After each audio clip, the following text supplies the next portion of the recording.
You skinflint old bastard!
Can they not read?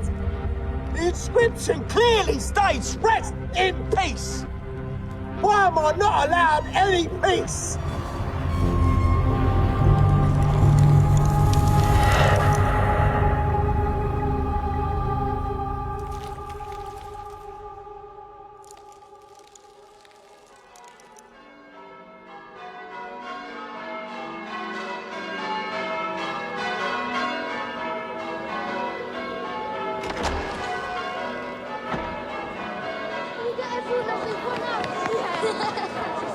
But if I don't see you before Christmas, do have a merry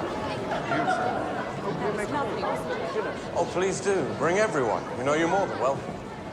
Merry Christmas. Mr. Cratchit, Mr. Bob, will you come tomorrow? No, I'm afraid I can't tomorrow. Work. Work, my love. Tomorrow. Dad, you forgot this. I'm not on this, silly. No, I didn't forget old Timmy. I saw he was offering an extra prayer and I let him be. Well, our poor cat that died. Rest in peace. Rest in peace, my eye. You're chasing mice around St. Peter's. Tomorrow's Christmas Eve. We promised this year you'd stand up to him. Come on, Cratchit. It'll be a fine do tomorrow. Children in charge, blind man's buff and all that. Bring the whole tribe. I'm sorry. I'm afraid my husband works for a man with an ice pick for a heart. Ah, of course, you toil for old Scratch, don't you? My condolences. Oh, well. So be it. Merry Christmas, Cratchit tribe. Excuse me. So be it. Year after year. Belinda, come on. You get wet and catch your death. Ooh, It's nearly Christmas, Mama. yes.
Late.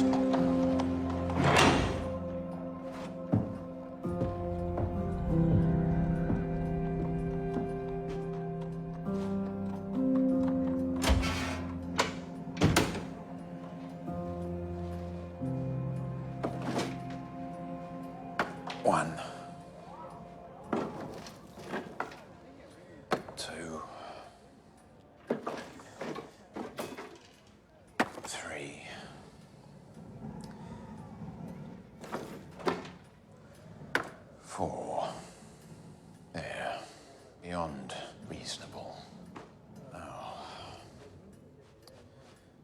The smudge is from the fourth lump, I have no doubt. The smudge is from kindness.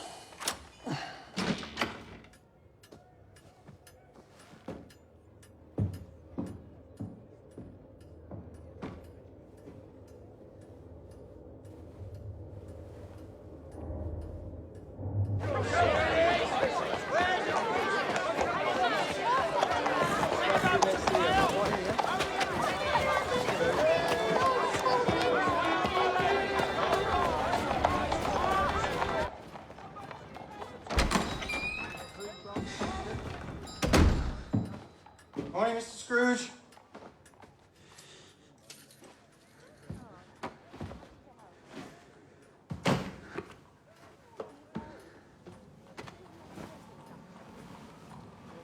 Merry Christmas to you too, Mr. Scrooge. I've left an important document to be copied 3 times before day's end.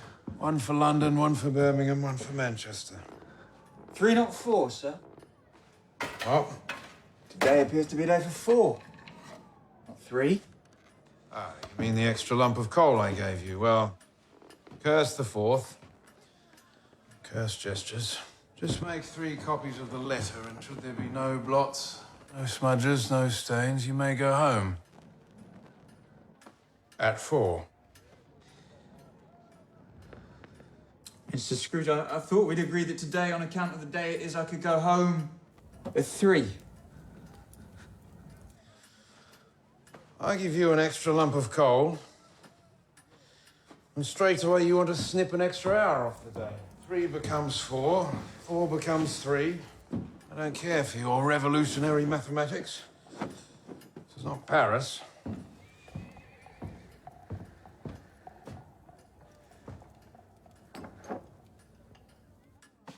It's frozen, sir. What is? My ink. I'll have to thaw it on the fire. No, that will waste time. You can use mine.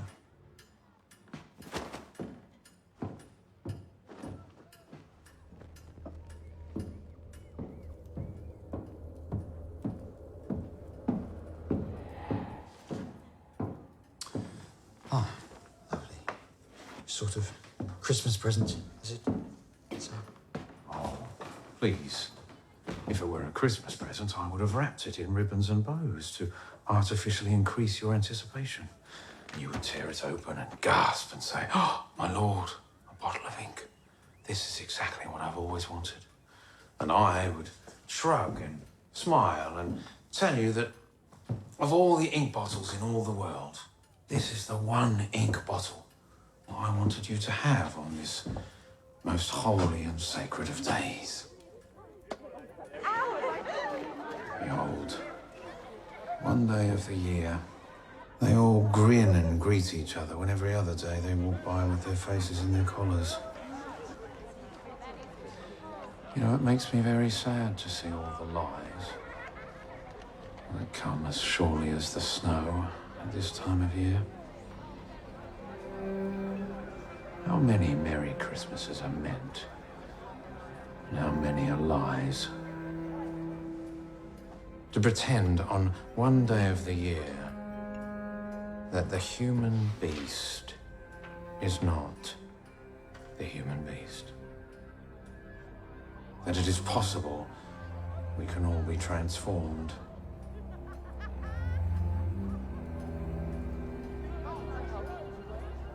But if it were so, if it were possible for so many mortals to look at the calendar and transform from wolf to lamb, then why not every day? Instead of one day good, the rest bad, why not have everyone grinning at each other all year and have one day in the year when we are all beasts and we pass each other by? Why not turn it around? Yes, sir. Yes, you could call that day of beastliness Scrooge Day, in honor of its inventor. Yes. Why not? It would be the one day where everyone is free to tell all those around them exactly what they really think of them. Well, I think every clerk in England would report for work on that day, sir. in order that they could tell their employer the awful truth of what is in their hearts?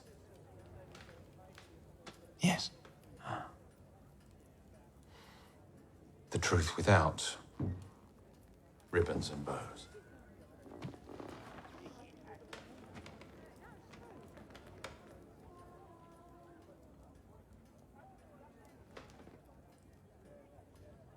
What do you say?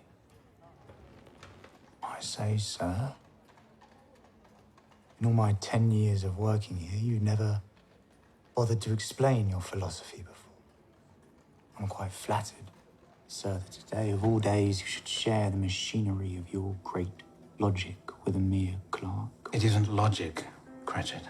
Well then, sir, what is it? Mind out for the word litigation. You have a habit of spelling it wrongly.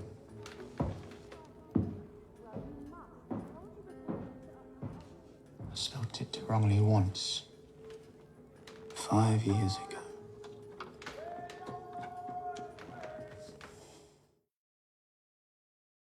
Record! Any hold on! Red! Record!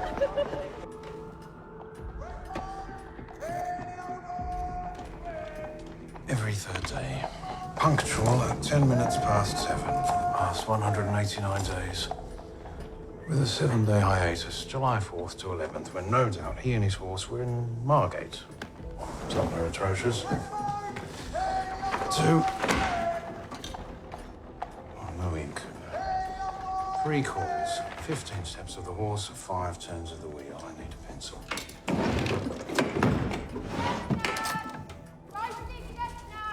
What? New voice. 4 calls, 21 steps of the hoof, 9 turns of the wheel. 2 from Chestnut Woman. Oh, damn it.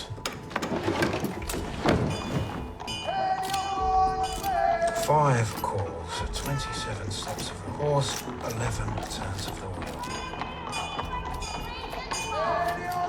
3 from Chestnut Woman. 5, 27, 11. Rag and bone. Now please pass by. Both of you. Please pass by.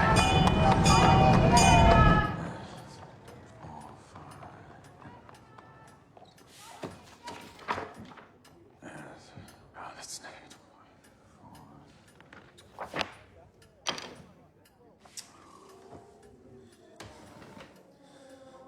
How am I supposed to work with all this fucking noise? Yes, I hear you. 4. 5. Yes. Rag and Bowman's passing. And wants to know if we have any rags or bone or iron. None. He is just begging a Christmas box.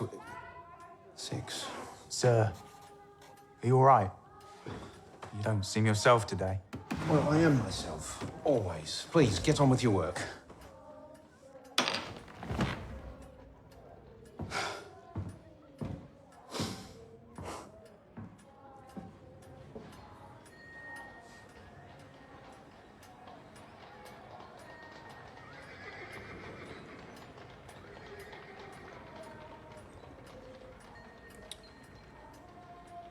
Last night,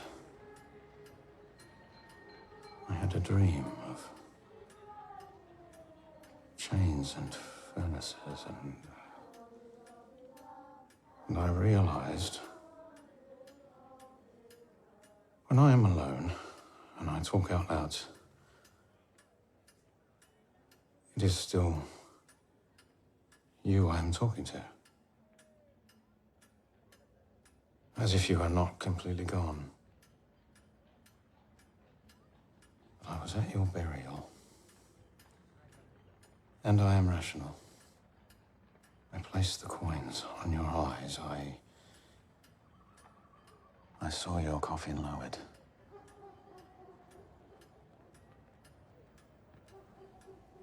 So I have no explanation why I speak out loud to you. Yeah. Hold on, Rick! You miserable bastard.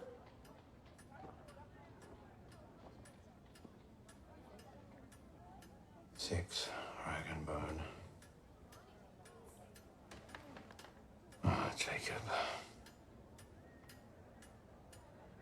Imagine at least where you are, it's quiet.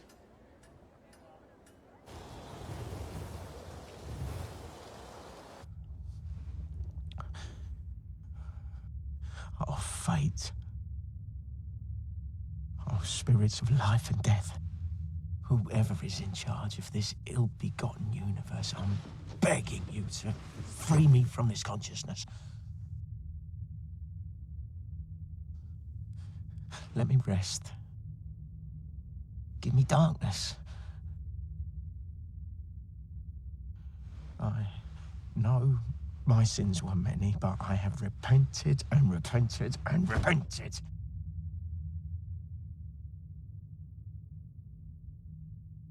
Tell me what I must do to make amends,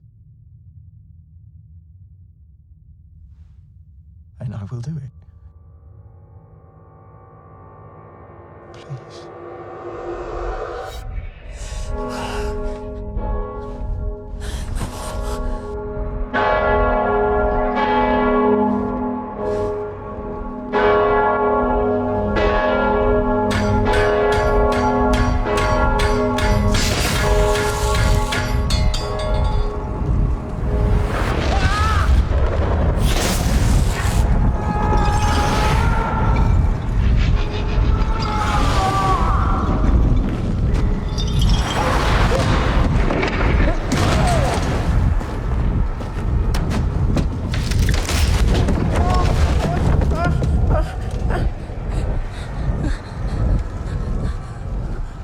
Oh, Lord.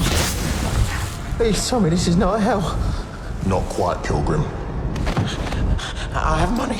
2 pennies. They're yours. Please, let me go.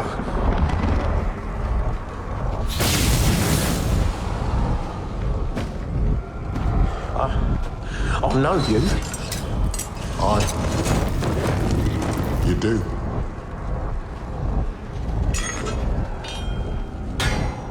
I died like a horse of exhaustion in one of your workshops.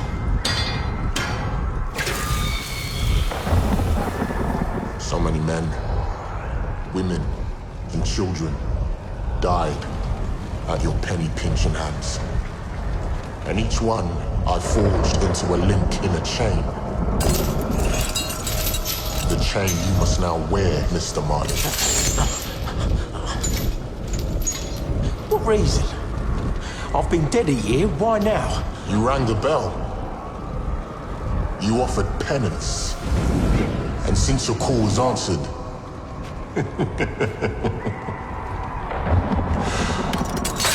I'd wager the spirits have a little job for you.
done. Mr. Scrooge.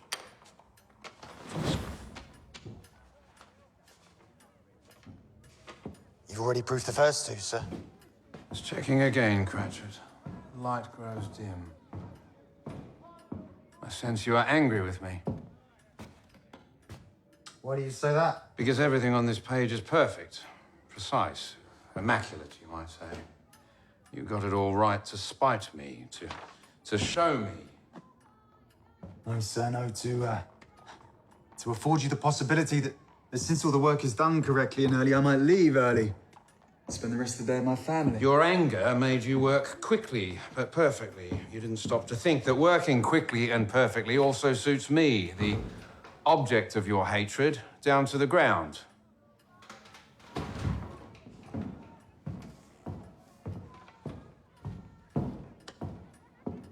I don't hate you, sir. I'm not accustomed to talking about these matters with you. I ask you again, is everything all right with you? Christmas, it seems, inspires such emotion. Good and, evidently, bad. I feel your eyes burning into me. Imagine you were a violent man. Imagine your pen were a dagger. Imagine I were found dead on Christmas morning. The murder could be laid, too, at the door of the spirit of Christmas, yes? Mr. Scrooge. Mr. Scrooge, it's now 8 minutes past 3. My work is complete. If we're back to logic, then logic suggests that my sitting in there idle for no reason, that's the anomaly. A letter of complaint to the Lord Mayor regarding persistent noise caused by costermongers, gypsies, street musicians, rag and bone men, various other gutter runners. I want this letter written out in duplicate and put in with the last post today. It contains very precise mathematics pertaining to the quantity and frequency of the intrusions. Please be sure to get the numbers correct. I took great pains over them. Huh. Great pain. Yes, I can see that. It is not I in curious mood today, Cratchit. It is you, as if you're suddenly careless of your situation. No, sir. No, I'm not careless of my situation, sir. I know my situation. I have 2 children and a wife to take care of at a time of high unemployment. One of my children is very sick, sir, and his treatment costs money. I know, sir, I know the narrowness of my situation. And so do you.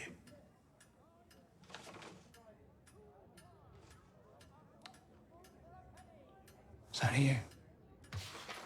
2 copies of that letter should take you nicely up to 4 o'clock.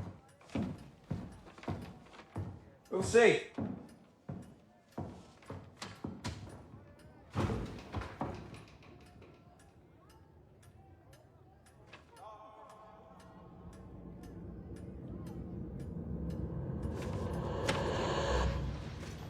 Hello?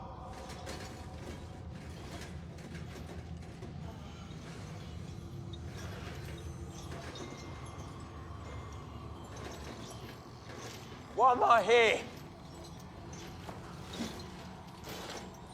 I was told the spirits have a job for me. What spirits? What job?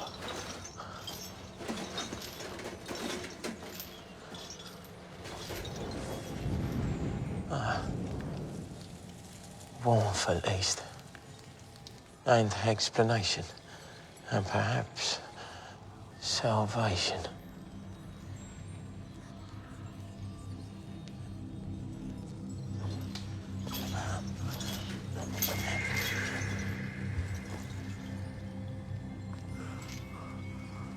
Oh, God.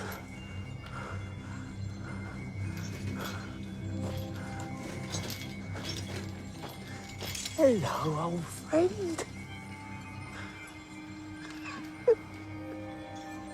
6 times we won the Epsom Derby together.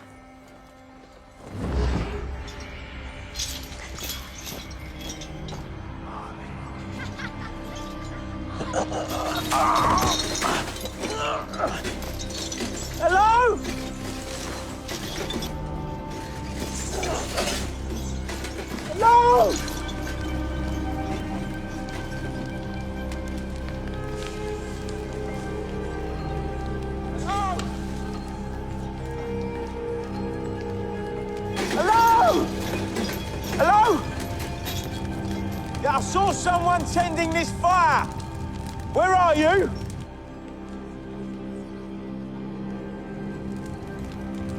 Hello? Look,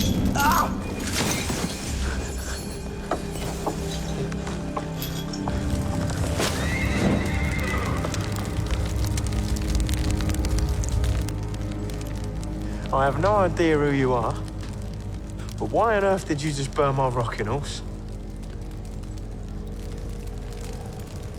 Because you're next.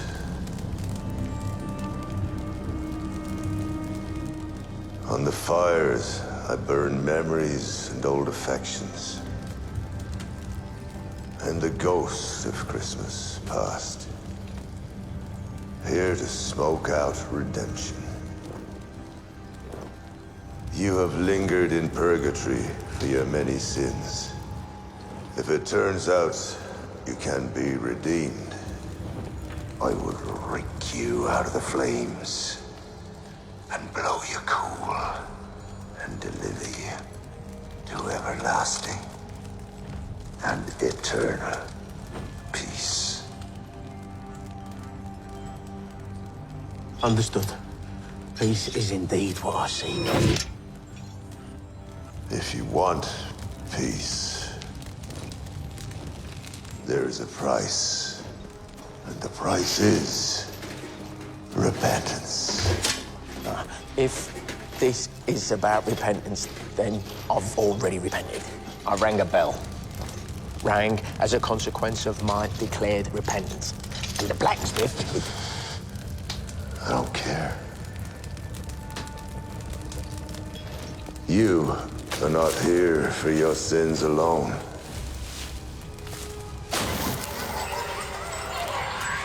Your fate is bound to the soul of Ebenezer Scrooge. It is with him that you profaned the spirit of humanity. Together, you will repay. And together, and only together, can you repent? So you're saying I should forever be held in purgatory until my friend has also repented?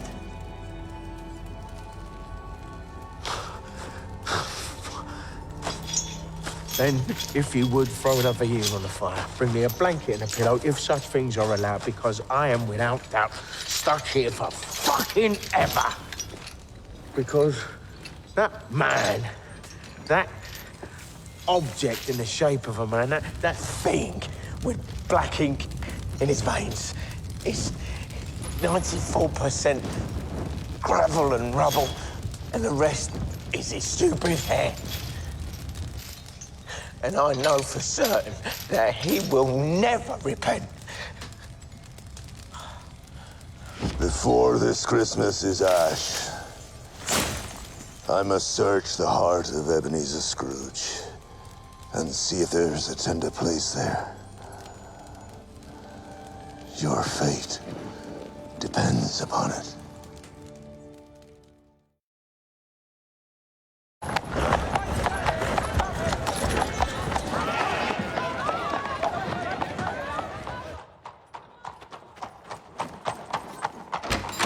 Afternoon. Uncle Ebenezer!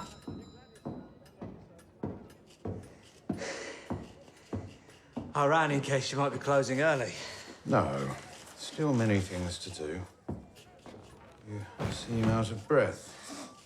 That's because I ran to catch you. And to invite you to dinner tomorrow. Oh. What's tomorrow? It's a birthday tomorrow.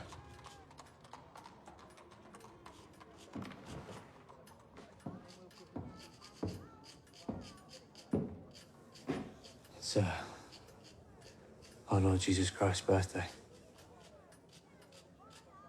Now, I know you don't believe in Christmas, but you believe in him, don't you? No.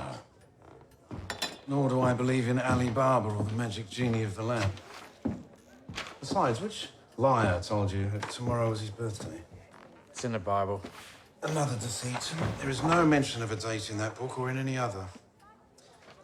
And as for those images I see on church walls of three wise men on camels walking in the snow, there's no record of it being winter and no record of there ever being snow in Palestine. Indeed, riding camels in the snow is the very embodiment of the absurdity and the lies which have continued to beget more lies down the centuries during the days now marked 24 and 25. You believe in fig pudding, and there will be fig pudding. And there will be fig pudding too in January. Would you come in January? No. Uncle, before she died, my mother said to me, Fred, you must forgive my brother Ebenezer.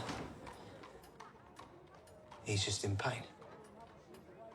A very old pain.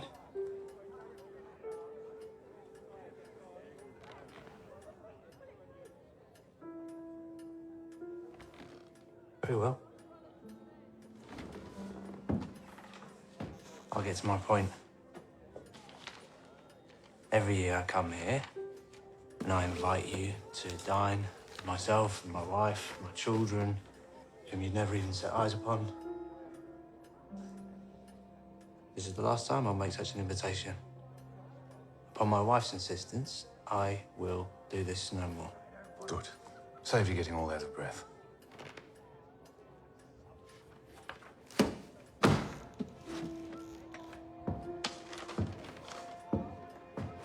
Uncle. Yeah, I will say it because I know it hurts you. Merry Christmas, Uncle Ebenezer.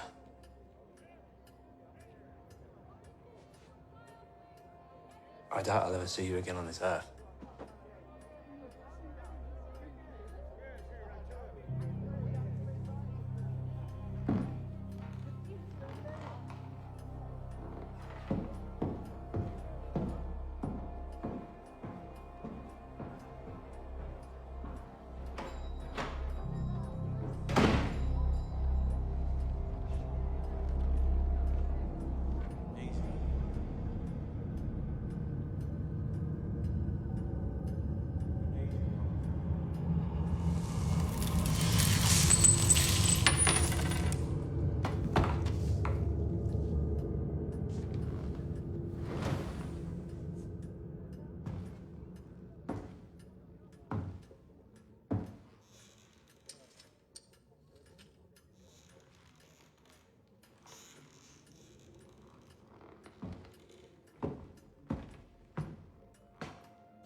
(1831) and 1837.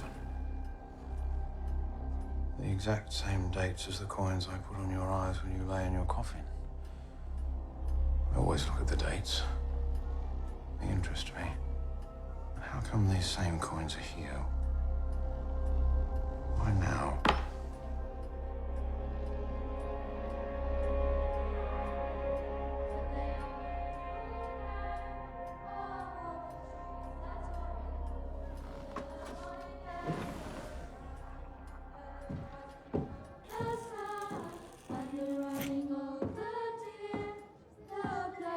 Do you want me to add them to your list of intrusive voices, sir?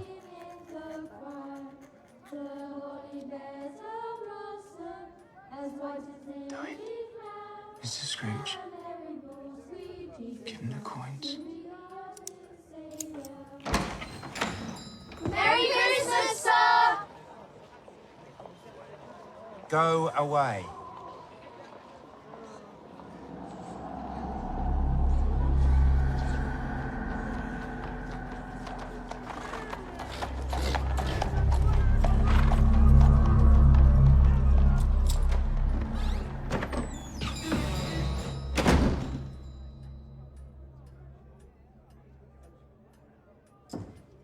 Done, sir. Finished. 40 minutes left. I assume he has something else for me to fill the time. Go home. Home. Home.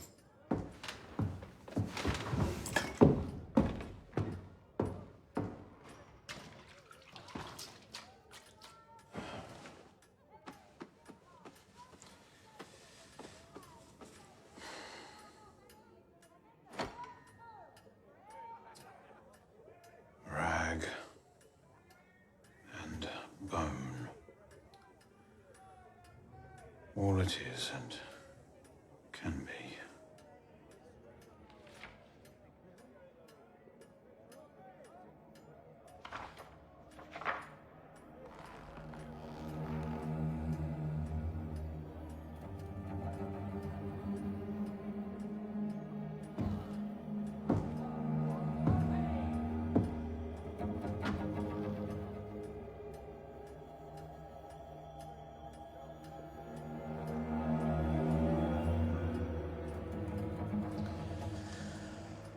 Clock. I know it's 3:20, but please strike 4. How, I don't know. I will not leave my office early and bow down to this absurd season. But please say it's 4 and set me free. Lie to me, and I'll believe you.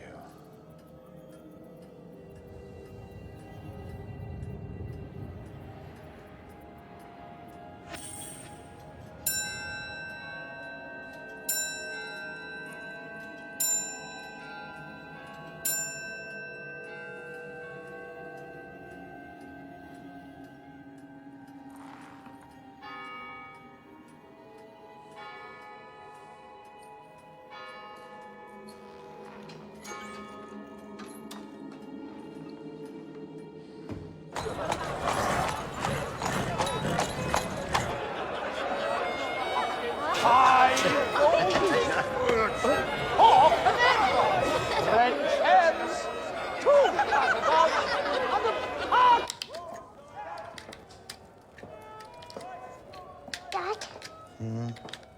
Do I have to do my exercise today? It's Christmas Eve.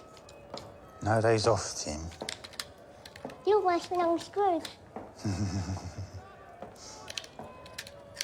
If it's exercise you want me to do, why not let me go skating on the pond beyond the yard? I can borrow Belinda's skates. Ah, so you skate before you can walk, before you can run. Besides, Belinda's skates are broken. Hi, darling. Oh, what did you get? We got a big fat goose. Wait. 2 more minutes. Grumpy Daddy.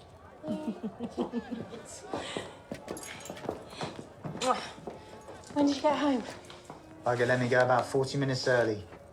Very strange mood. It's Christmas. Let's not talk about him.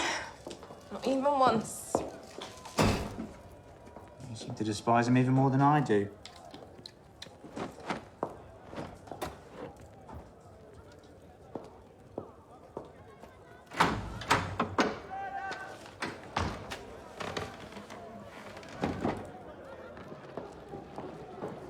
Also, while you were gone, Tim wrote his Christmas letter to your cousin Jack. That's what he wrote. Dear Mr. Levitt, I hope you're well and that there's lots of snow there in America. Darling, after 7 years, there's no need for Tim to keep on writing letters of thanks to America every single Christmas for eternity. Well, why? You did save Tim's life. Very well. I'll go and post it. I'll catch the last post. We'll all come with you. And the air will do us all some good. Very well. We'll all go. Tim? Yes. Belinda?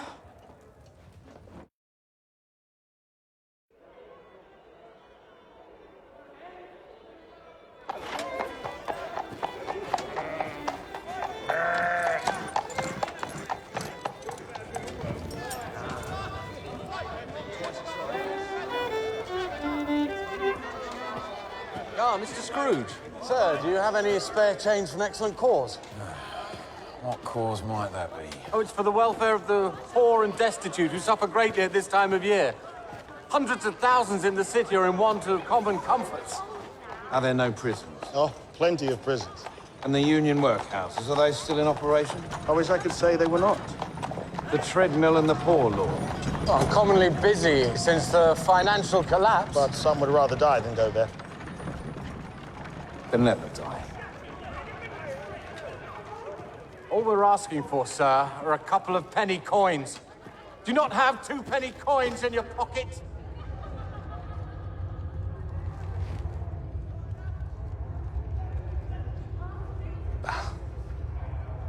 Humbug.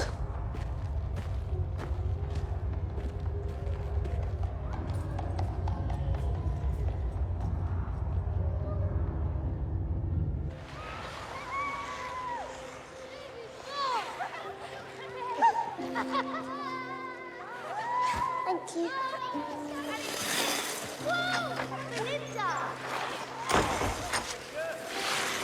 You know, I'm not sure if you spelt your cousin's name correctly. Mary, is it Levitt with 2 T's or 1? It's spelt with 2 T's. All right. There's Belinda. You need skates, eh? I swear last year you said it was spelt with 1 T.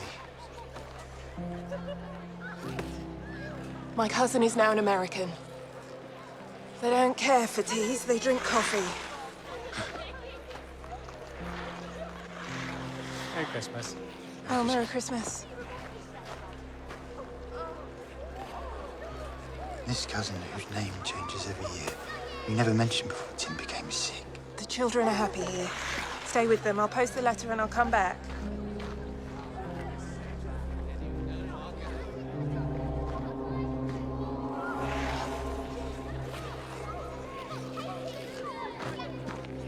You're right, mister. Yeah.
Who left you here?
Apologies, old friend. I'm not quite sure how these things work. I first formed as your door knocker and you knocked off my chin. Seems fine now. I understand this must come as a shock. No. No, because this is not real. This is not real. There's much I have to tell you about what is real and what is not real. The realities of decision. I've learned that. I've been sent by a spirit. A spirit who doesn't care and imagine would relish our failure. But is obliged to seem to try to help. I didn't eat today.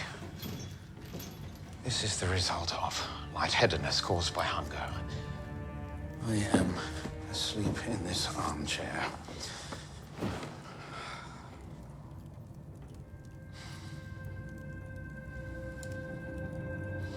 Have you forgotten, Ebenezer? I'm already dead.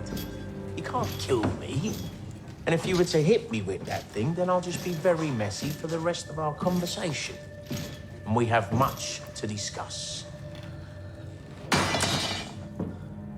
I don't understand it all, but you threw a blanket over a pair of cold black horses. I believe that means there is hope. Hope of what? No need for me to explain. You'll meet them soon enough. Meet who? The spirits. I've met one, but I'm told there are three. I have no plans to meet anyone. I want to be alone. And yet it is Christmas, Ebenezer. Christmas. Very well. Go out there.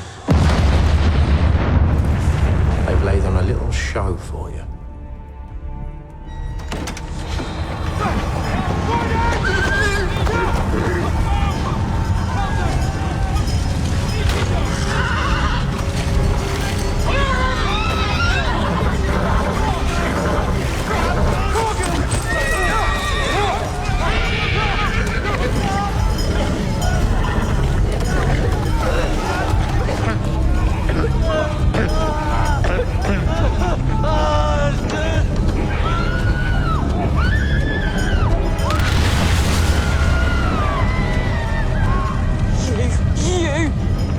Was reported to save money. You refused to dig out the pipes.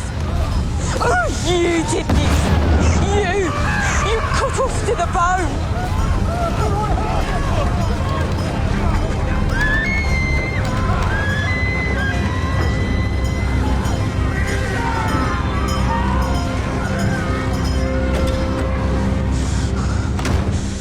Remember Morris and Thompson? A factory in Birmingham which we purchased for pennies and we cut their cloth according to our meanness. The consequences of one's actions always ends up on one's own doorstep. How righteous and scalding we were at the inquest. Remember? Idleness, drunkenness, a lack of common sense on the part of the workforce. We blamed them all. And we got the all clear from a judge whose palm our cross with silver.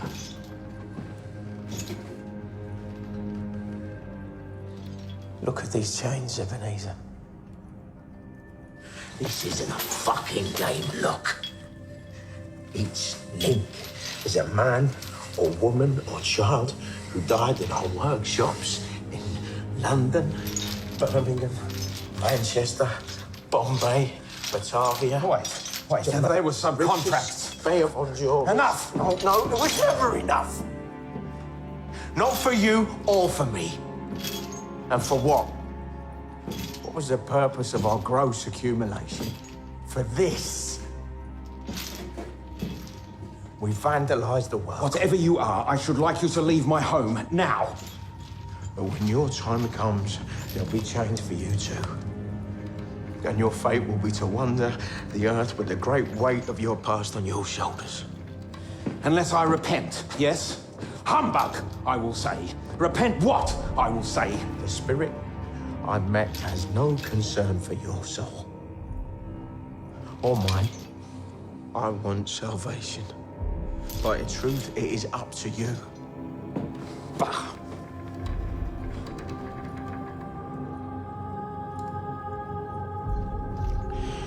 Ebenezer Scrooge. The first of three spirits will come tonight when the clock strikes midnight. The next will come the next night at the same hour. And the third will come the following night, also at midnight. Prepare ye.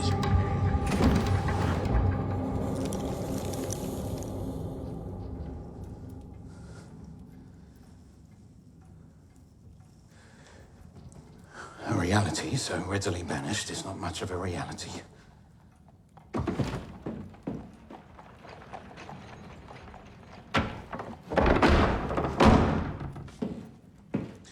A piece of undigested beef. A lump of uncooked potato.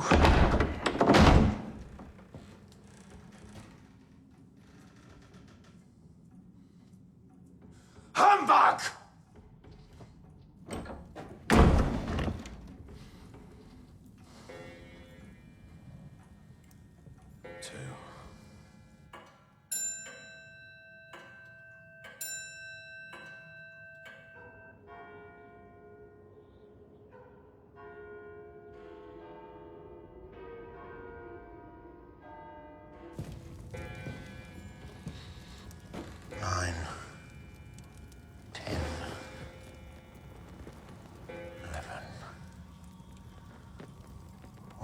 To go. It will begin. Reason against fancy. We will know the winner by morning.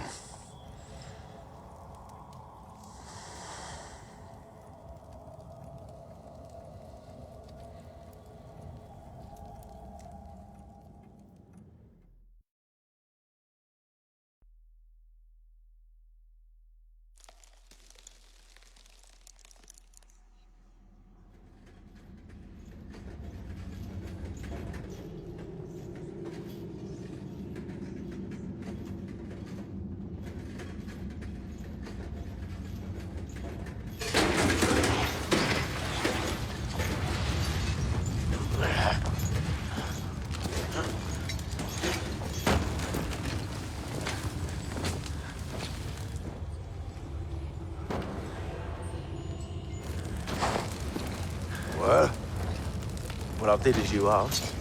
I called on Ebenezer and I told him he'd be visited by three spirits. I urged him, I pleaded with him to hear what the spirits had to say. And he replied with one word. I'll spell it for you. H-U-M-B-U-G. And he settled into his chair and then... Oh, fuck. What's the point?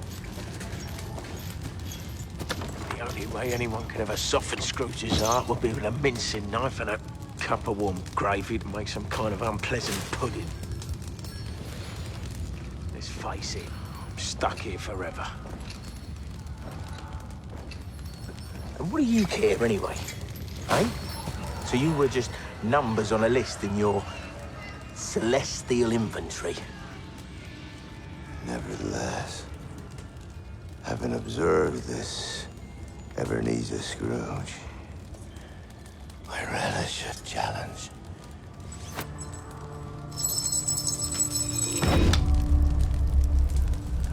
I'll show him his most treasured memories and tortured nightmares. And like the many thousand souls before him, he will beg forgiveness. Dublin's fair city, where the girls are so pretty.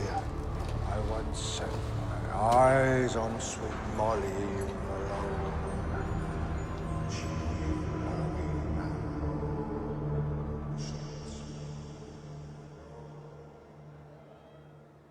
Why are you awake, my love? I'm excited.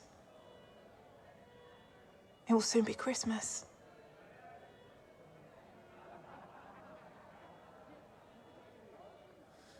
Mary?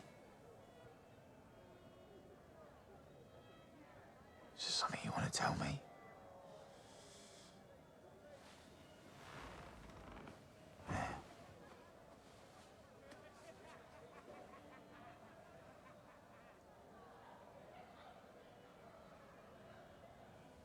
money you received was not sent by some mysterious cousin in America. Who did send it? Why?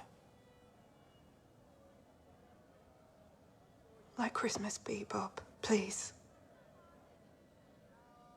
Just let Christmas be. Listen. It's almost here.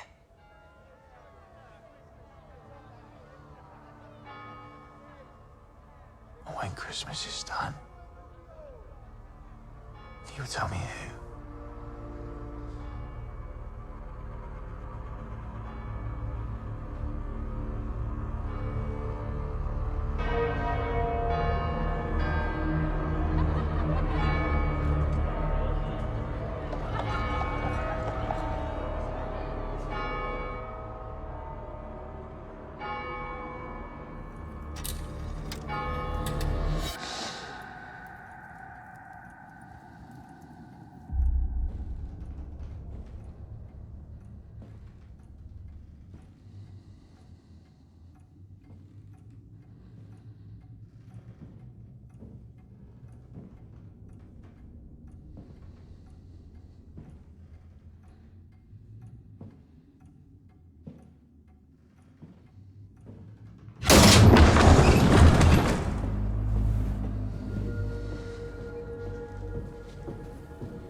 Come, spirit, change me. Try.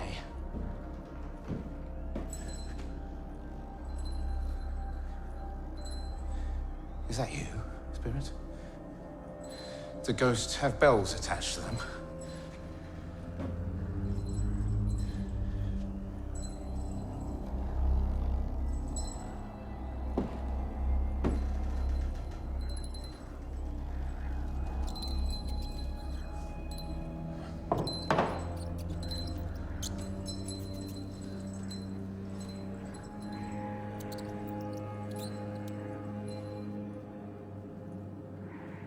Erasmus? Erasmus, is that you? It is you. Oh. The best Christmas present I ever had. Oh. Still with the ribbon and bell my sister put around your neck. Oh.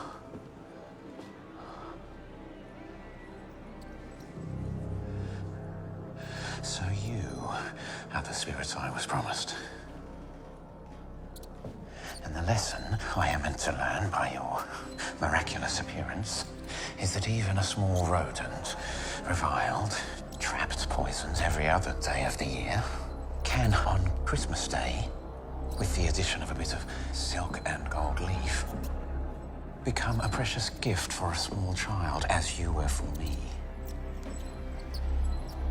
Well, little spirit, if you think my heart would melt on the warmth of your memory, you have no idea what you are up against.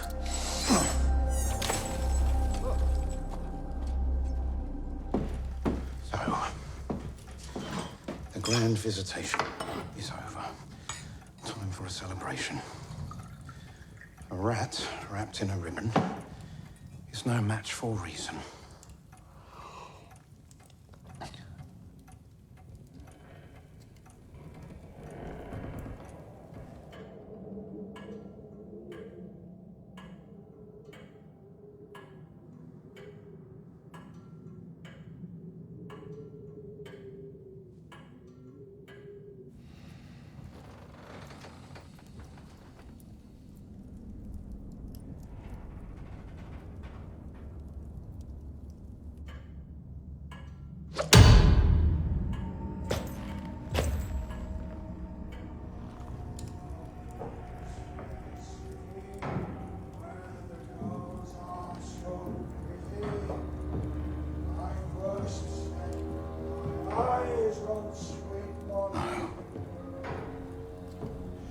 Please, not you. Through the streets,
awake, are you?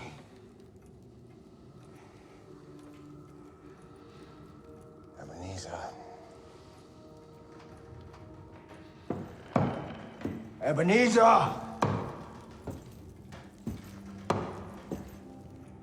Your little prayers on my behalf were no use.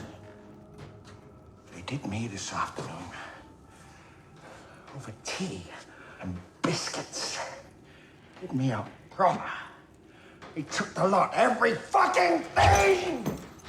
They covered my ass with tallow and set it alight like a cat. Spirit, if this is your doing, please make him go away. What did he say? Please don't make it that he can see me. Oh, I can see.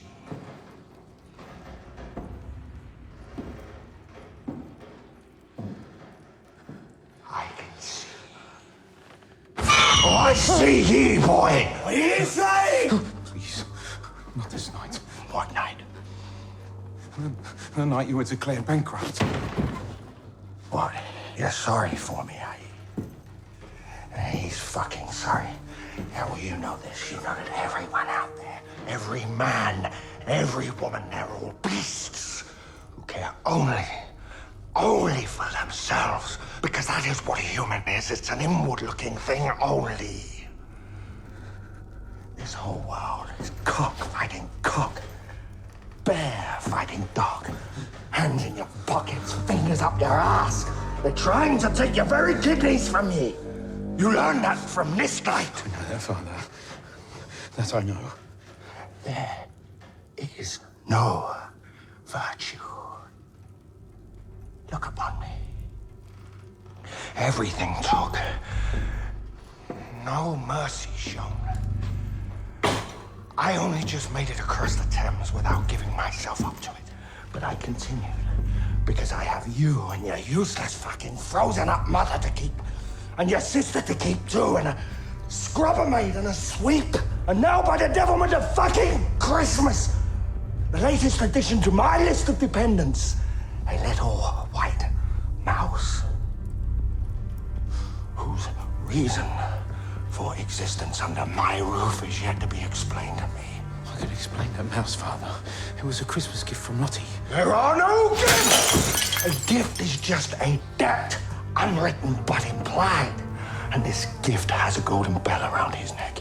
Now you tell me, what good is gold to a mouse?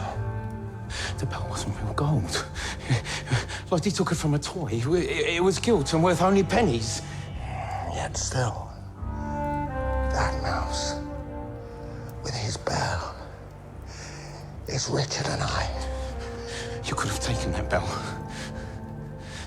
Just cut the ribbon. You could have done it without causing any harm to him.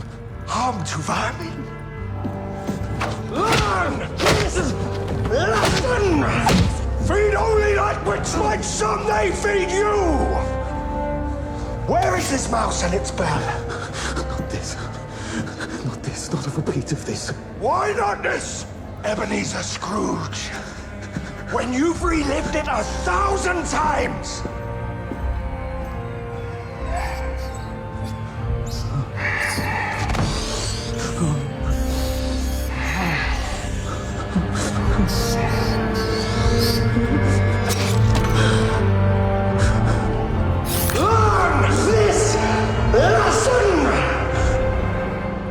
To warn me against unprofitable affections.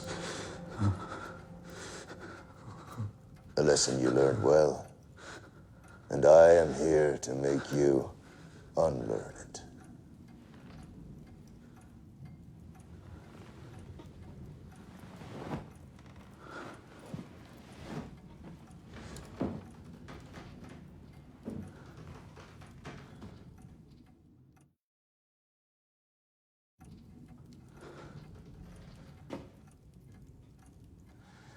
You are the spirit Marley told me about.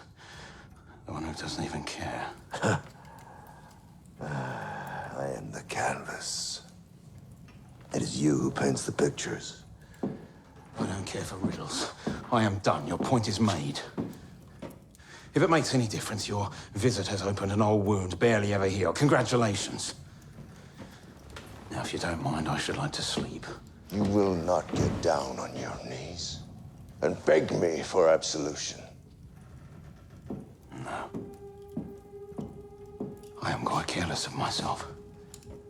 I count myself to sleep each night the same. One day the count will end, so... I have had men claw at my robes. Women soak my sleeves with their tears. Well, perhaps you should claim a new robe against tax as a legitimate expense. Tonight you will not sleep, Ebenezer Scrooge. I will not allow it.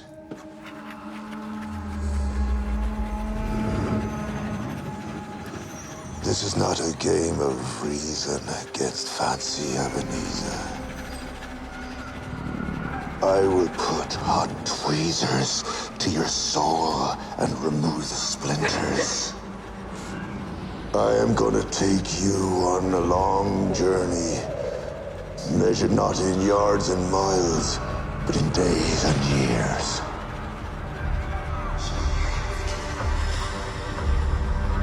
I don't want to go anywhere. You have no choice but to come with me, Ebenezer. Come with the ghost of Christmas past, who feels your heart beating.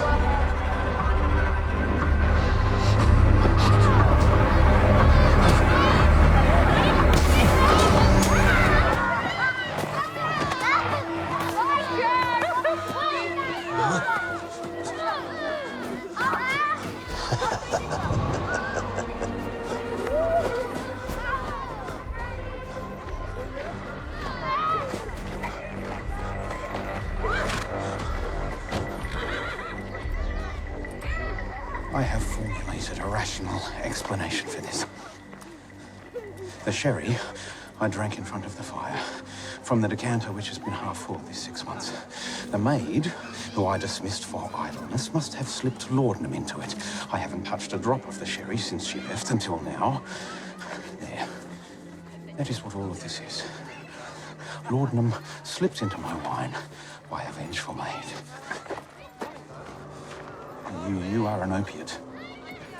Come on.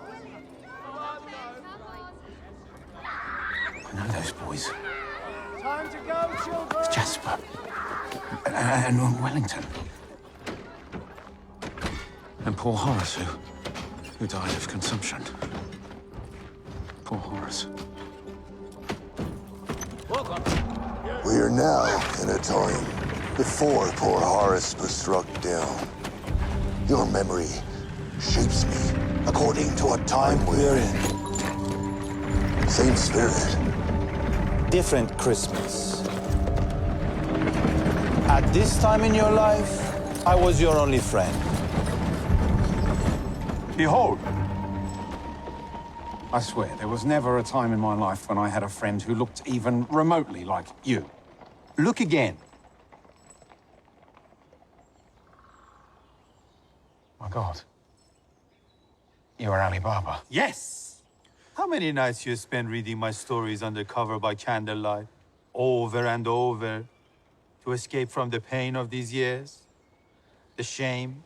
You're an illustration. Correct! That is to say, in truth, you too are also opium. Have you ever ridden a camel before?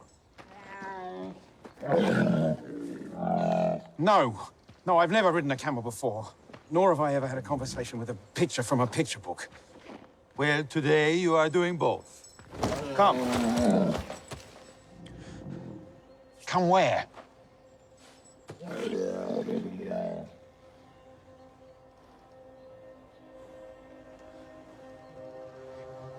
know this place. Indeed you do. The Black Bridge boarding school. I do not wish to come. Why? I vowed I would never set foot inside Blackbridge School ever again.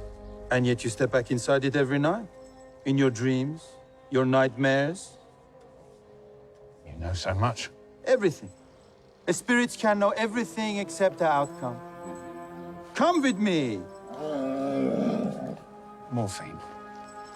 Actually, his name is Valentine, but you know that. As an 11-year-old child, you escaped from hell on his back many, many times.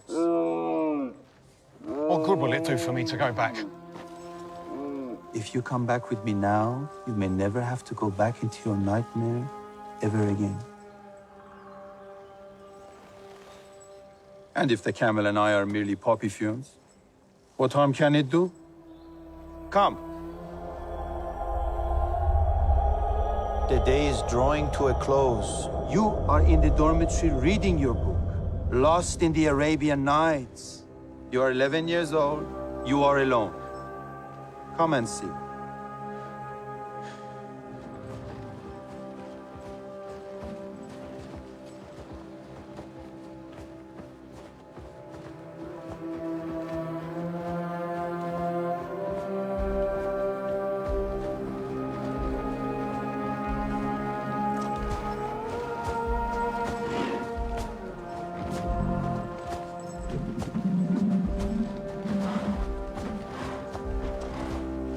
Why do we not leave footprints? We are not here. What you see happened a long time ago. On a particular day. What particular day? Come, you will see. Who will be there on this day?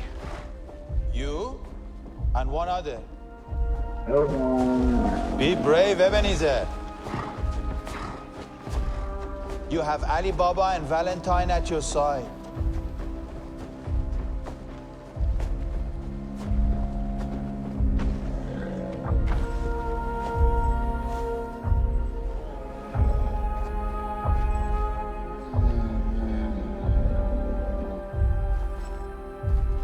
The other children have gone home for Christmas, yes?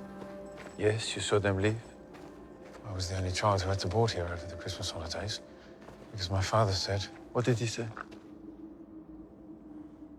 One year he said there was pestilence in our street. Another, the house was flooded.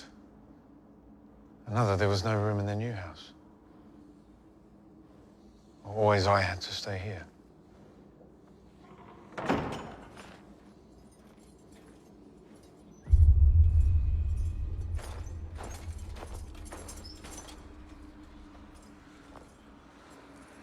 I know that man.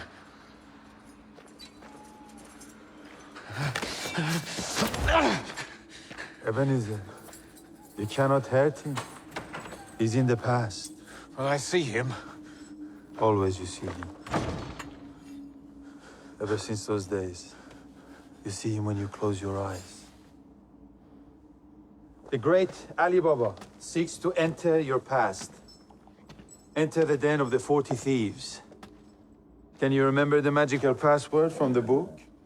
Of course I remember the magic password. Open sesame. I warned you, Ebenezer Scrooge. This is not a game. Come. Into the truth. Open sesame.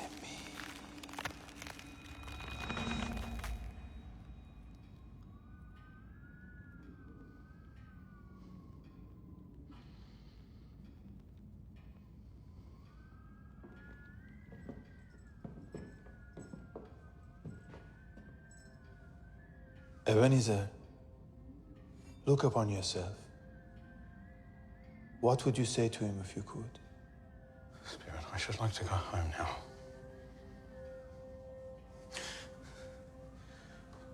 That is exactly what he would say to me. I should like to go home now. That was all I wanted then. To be with my mother and sister. Watch.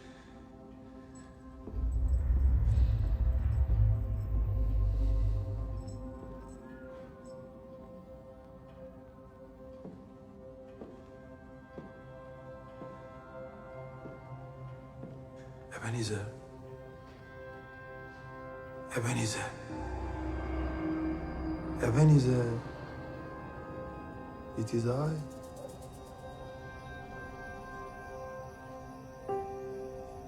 Good Lord. He can see you. Just for a moment. Sometimes children, they can see spirits. Children that need to see. I remember this. I remember this very moment. In the stories, Ali Baba always can do anything. I was praying to him to save me and come and take me from this place. And I swear, just for one moment, I looked up and I saw him just where you're standing.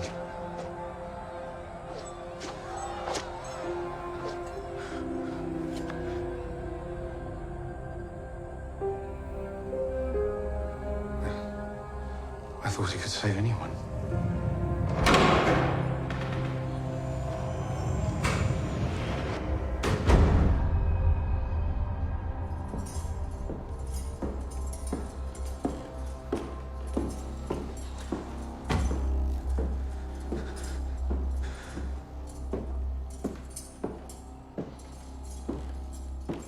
So, just you and I here for Christmas again, Scrooge? Well, don't worry. Also, I won't expect you to sleep in here on your own. You'll be with me. Just like last year. Come on, get your things. Come on. Enough. I should like to go home now. Not yet. Wait. Come on, boy. Top up. Because this is the happy year.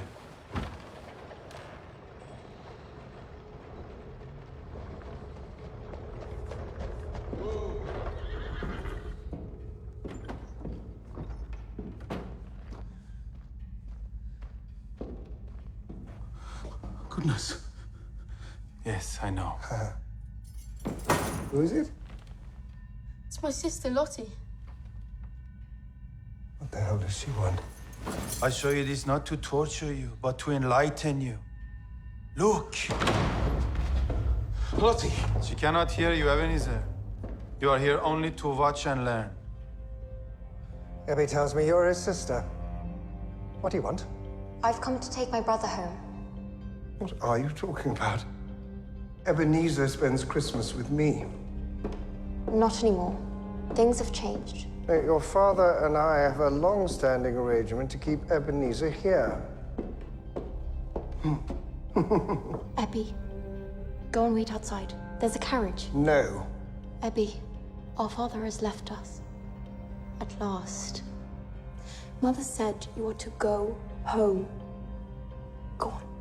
Run ahead. Now for the part you do not know. No. Scrooge, stop! I order you to come back. Stop! Your help is not needed. What? Our father made my brother stay here at Christmas. In return for you waiving his school fees.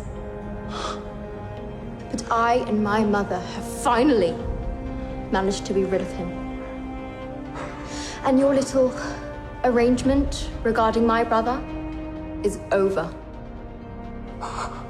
My brother will never return to this school ever again. And if you try to follow, I will shoot you. And in my defense, have my brother tell the parish everything.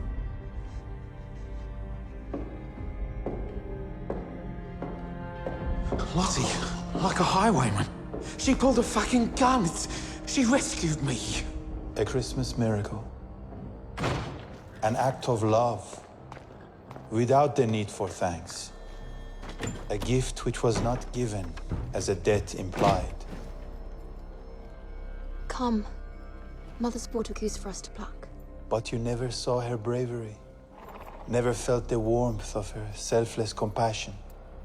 Go on, Nick. Get up. She always told me I had to leave the school because we couldn't afford the fees. You never told a living soul about what happened at this school. But your sister knew. She could not bear the thought of you spending another Christmas in hell. Forget ribbons and bells. That is the spirit of Christmas. But you were numb to her, lost to all affection. You went home and had no more need for Ali Baba and Valentine.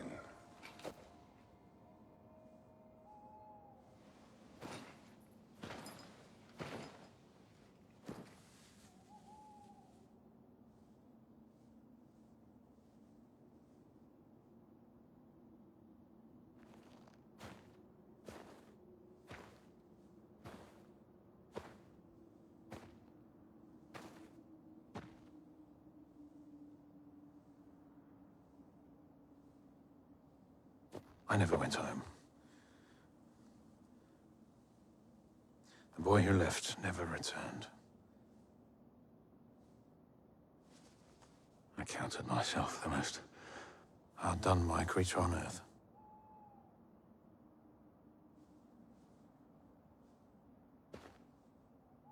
Just yesterday,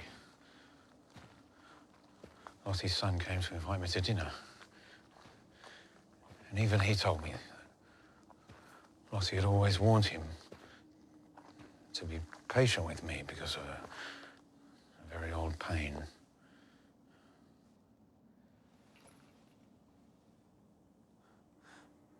But spirits, consider this. This is proof. Proof? Of what? What happened to me here at this school. This excuses me. This explains me. And because it's all in the past, nothing can be done to remedy it. So, you require more than a mincing knife from warm gravy to soften your heart. You only see what your father did to you, not what your sister did for you. Let us go deeper.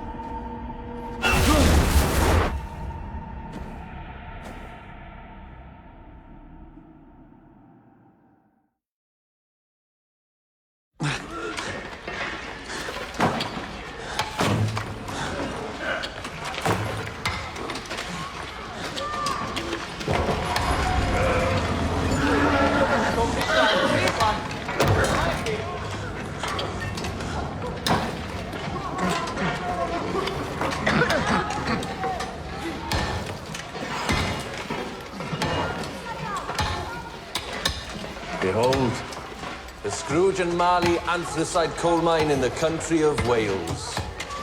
One of your later commercial ventures, after you and Mr. Marley met at the Corn Exchange, both buying up bankrupt businesses from men like your father. And this was one of your most profitable ventures. Poor thing.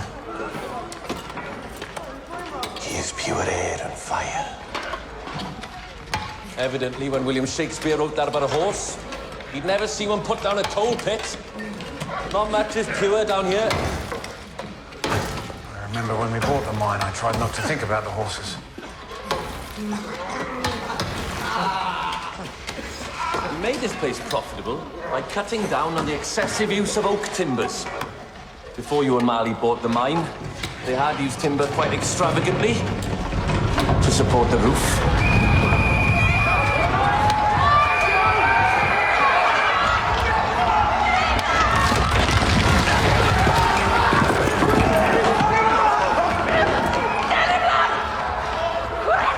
No harm can come to us because we're not here.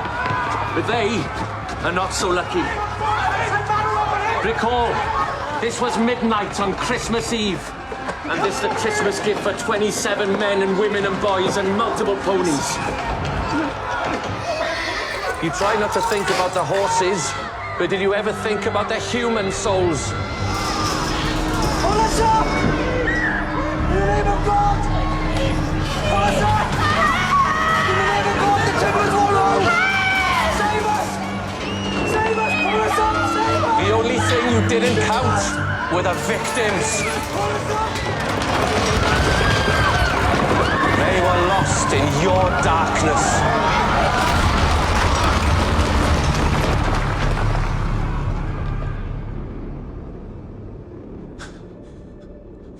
Spirit, where are we? Is this hell? No. We are now back in your 30th year, Ebenezer Scrooge. And business is booming. Come. Come quick or we'll miss it. I would just like to explain the Christmas mine collapse and its causes, which aren't at all how you characterize There is no time for explanations. Yes, it's Christmas Eve again. And yet they will all be working until long after dark. But come, Ebenezer. I fear something awful awaits. No, something magical. Something wonderful. Profit, Ebenezer.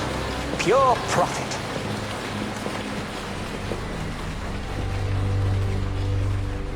Look, Scrooge, there you are. You and Marley in your prime. This was the moment when it all really began. My father's barely cold in his grave, and already you're here with business. Well, your father looks down from heaven and urges you to listen to us. Your father was fond of gambling on horses. Fond of it, but poor at it. And we can't all choose a winner at the Epsom Derby. We didn't know how much he'd lost until his last breath.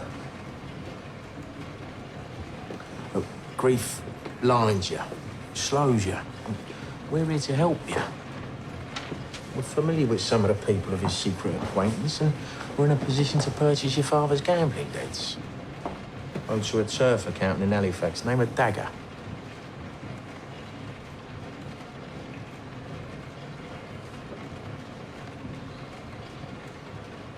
Why would you do that? I'm afraid the price of slow horses are the least of his legacy. Put that back. Accounts, not worth the paper they're written on. Money due to the government revenue, spent instead on some nag with the same name as his mistress. How dare you? Secrets, debts, mistresses. Revenue men who bring pistols and chains. They can't train a ghost, young man. It will be you they throw into the lockup.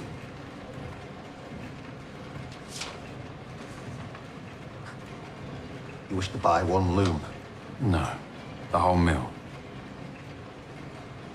Well, I think you missed off a zero. Zero means nothing, so we missed off nothing. Sit down.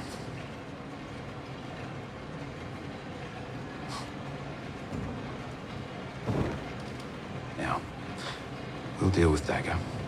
We also have friends at the Revenue who will overlook your inherited liability in return for a healthy bribe, of course. The mill itself is worth 10 times that. The mill is healthy, but you have no liquidity. You need money now. Without us, it will be a race between Dagger's cutthroats and the Revenue's militiamen. Please know that your father's reputation as a pious Christian family man will be safe in our hands. We'll even put up a plaque. There, above your head. So your father can rest in peace. Now, do we have a deal? You bought this cotton mill in Dewsbury for £800. Then promptly sold it 4 days later for $8,000 to be demolished and broken up for parts.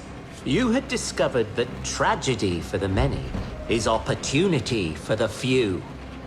500 jobs lost and a profit of $7,200 in just 4 days for doing precisely nothing. You and Marley would become celebrated for deals like the splendid bit of opportunism you just witnessed. It was business.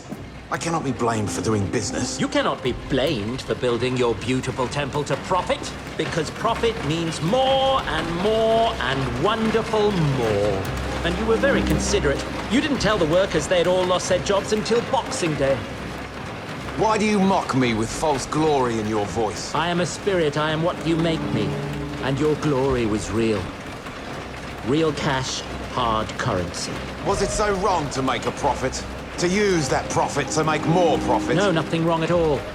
And every penny you made is still there inside your head. Behold, each loom shows another profitable year for the unstoppable Messrs. Scrooge and Marley. That is your 4th year of trading. What was your net income that year?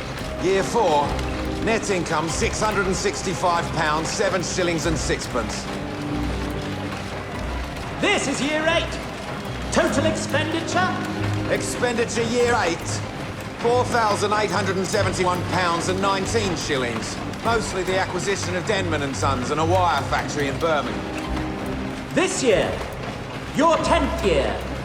An excellent year. A move into spice and indigo in the Moluccas. Income, £9,970 and 7 pence. Expenditure. All in your head. What a mind you have. You counted yourself the most hard-done-by boy in the world. And you counted and counted. Wherever you looked, you didn't see people. You saw pounds and pennies. The weakness of others spun into wealth. Your accounts were your new Alibaba. Profit, your new Valentine. I forgot. You are mocking me. I have done no more and no less in my life than many an illustrious businessman. Your life? Did you say your life? Come and see your life.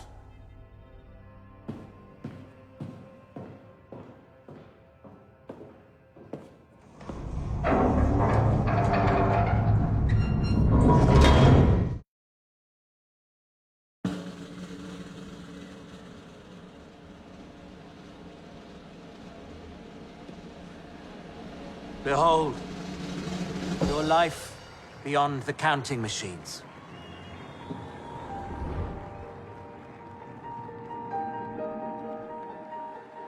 Elizabeth. The days she waited and waited. I was kept late at the exchange. Who are they? They are the children you would have had with Elizabeth.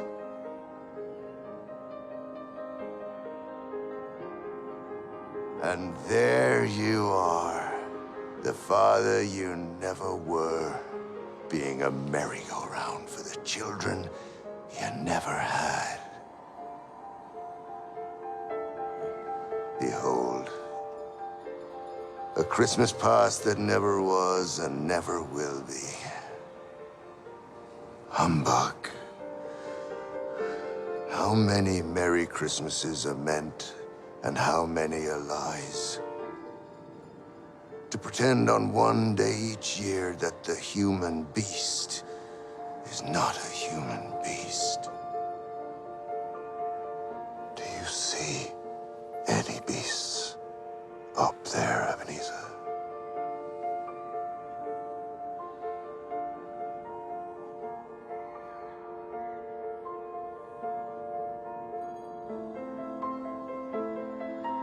I would have called the children. Jacob.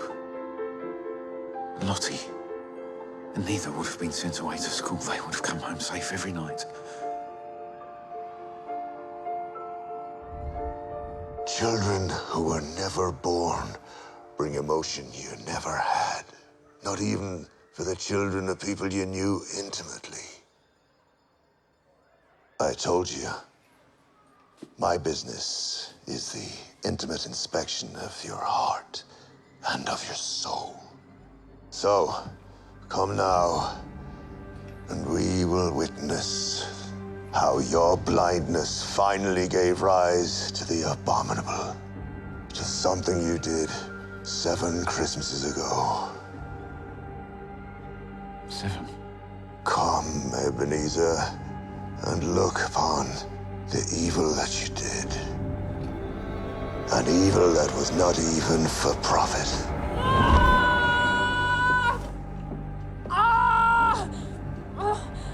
Dear God, no man shall be here. We are not men, and we are not here, and yet we witness where this awful thing began.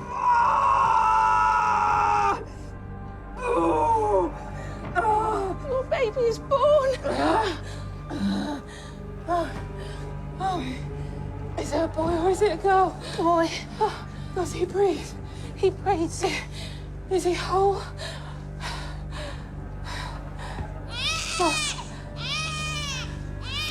Mother, is he whole? Martha, is he whole? And in this moment, do you remember what you did? No. You looked upon the suffering, not of faceless strangers, but of people you've known for years. And in their anguish, you would see only one thing: opportunity. Come with me to Christmas Eve, 7 Christmases ago. When the clock is striking 1, 2, 3, 4, 5, 6.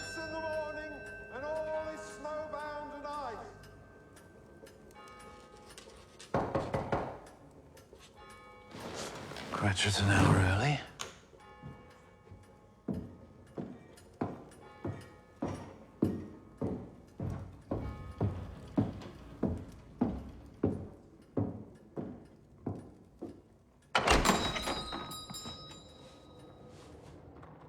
Mrs. Cratchit.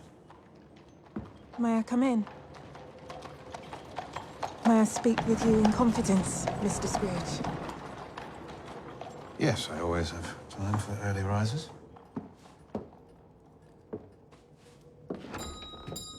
Is your husband ill? Are you here to make excuses? No. My husband will be reporting for work in 1 hour as usual. Though to work on Christmas Eve is not so usual. At Scrooge and Marley, it is usual. What do you want at this hour? As I think you know, 2 years ago, I gave birth to a boy, Tim. And as I also think you know, he was born with imperfections. Yes. Perhaps too much rich food in your diet, Mrs. Cratchit. This cold and this smoke in this city, it does not suit a boy so tender. He has fluid on his lungs. A surgeon has told us that he requires an operation, thoracic draining, or he will die. The cost of the operation is far beyond our means. It's very complex, in 3 stages. How much? 10, 10 and 10. £30. You can't sell your house? The house is rented. You have no rich relative? Mr. Scrooge, my husband is too proud to ask you himself. But I weigh my pride against my baby's life, and the scales break with the imbalance. You are a poet. I am a mother in desperate need. And I came here without my husband's permission or knowledge to ask you, Mr. Scrooge, for a loan.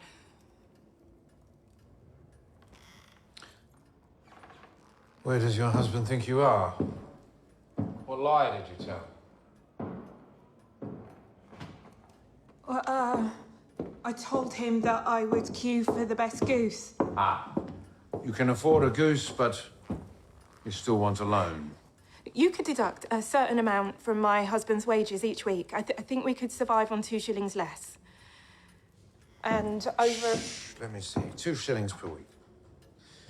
2 by 52. That's 104 shillings per year. That is £5, 4 shillings. £5, 4 shillings per year times 6 is £31, 4 shillings. So, if your husband were to continue to work for me, he would pay his debt in 6 years and provide an interest dividend of £1, 4 shillings. Mr. Scrooge. That's an interest rate of 4%, which on a 6-year investment is uncompetitive. Especially since it depends on a guarantee of 6 years of service, when, as we know, life is filled with misfortune and unexpected hazards, which may render him unable to fulfill his obligation. Mr. Scrooge, I think we might be able to survive on less per week. If you were to sacrifice absurd things like goose at Christmas, yes, perhaps. Mr. Scrooge, there is no one else.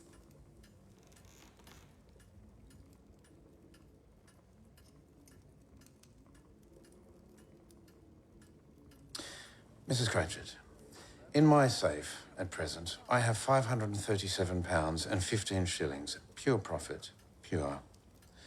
Just behind that iron door, which opens with the turn of this key. And the words, "Open Sesame."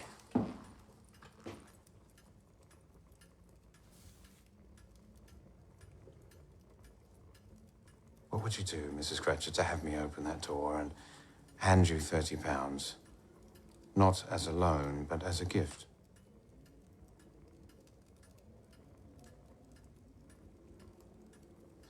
I know, Mrs. Cratchit, you are a faithful, virtuous, and honest woman. But I'm curious as to the extent of that honesty and faithfulness. The price of it, I mean. I do not understand what you mean, Mr. Scrooge.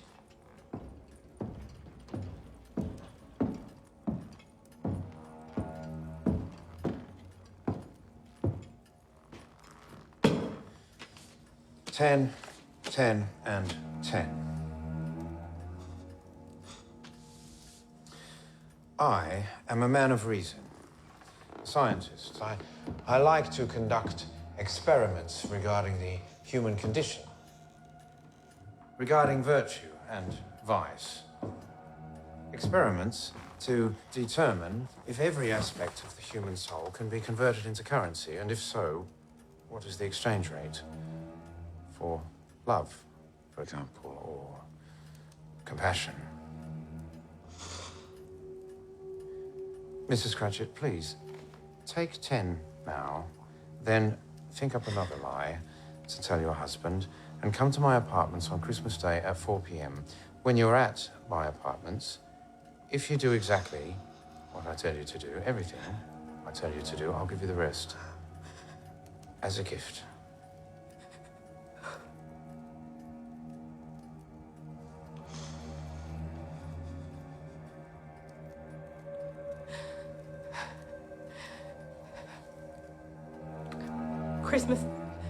Christmas Day itself would be difficult. Christmas Day is a day like any other. Meet me at my apartments at 4 p.m. Do we have a deal?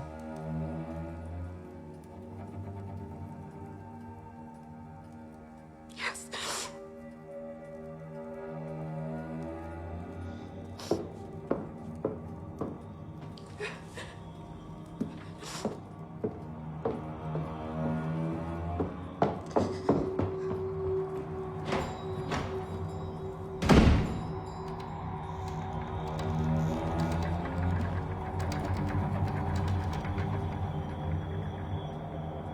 This is not a game, Ebenezer Scrooge.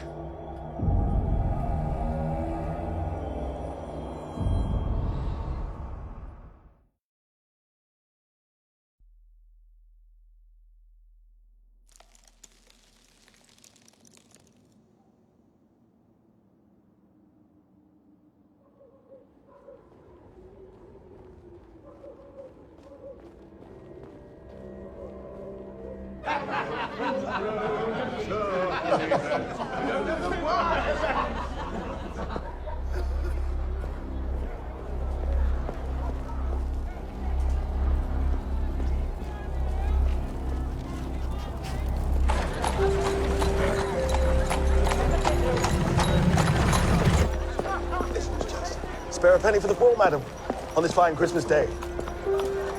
And so it came to pass on this Christmas Day 7 years ago. Why do I feel the cold? Why do I feel the cold if I am only here in spirit and not here in body? The cold that you are feeling comes from within. from inside your soul. Before this moment, you couldn't feel it, but now you can. Then if I am to become a compassionate and tender person, I will need thicker socks. When real feeling returns, pins and needles will begin. Needles in your heart, pins to hold up pictures from your past. Come, follow poor Mary to her destiny and witness what you did. But remember, this is not about you, Ebenezer Scrooge. It is about her. Merry Christmas to you, madam.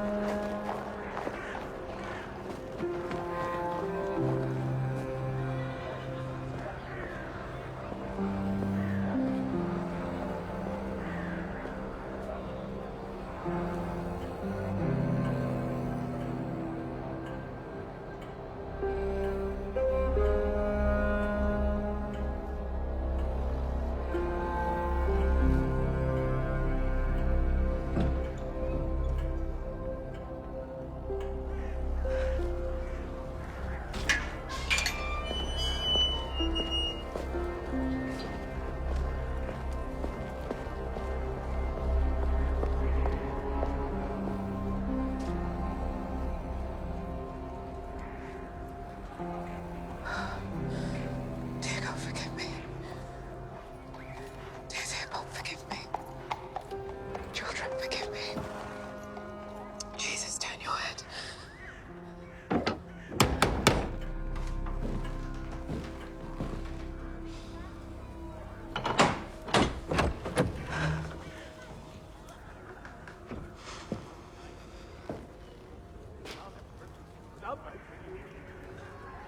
Come in. I do not need to witness this. I do not need to be here.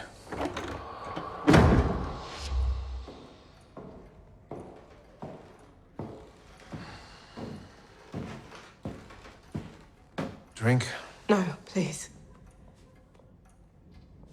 Let's get this thing done. I set a big back For what?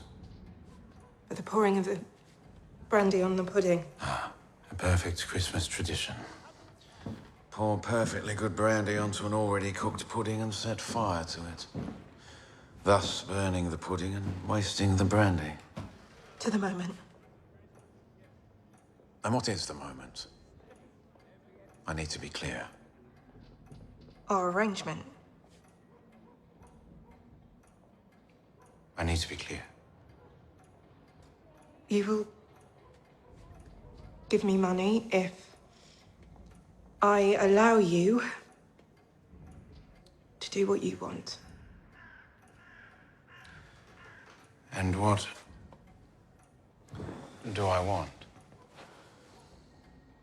I need to be clear. I have to say it out loud. Yes. I imagine intercourse. To be clear, you are willing to have intercourse with me in return for the £20 cash I have put on the fireplace, along with the 10 I put down as a deposit on your virtue. In the name of God. You would do it in the name of God? For my son. As you know. Yes. Yes, I know. Please. My family are all waiting.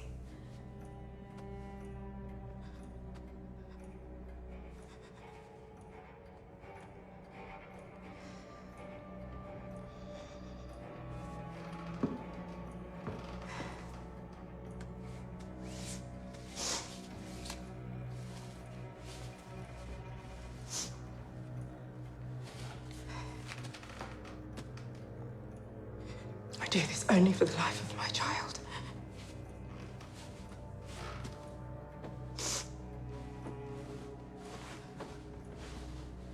In truth, your reason for needing the money is not part of my experiment, and therefore not of interest to me. Everyone has their own reasons for wanting and needing money. That is not the issue. My experiment is about currency.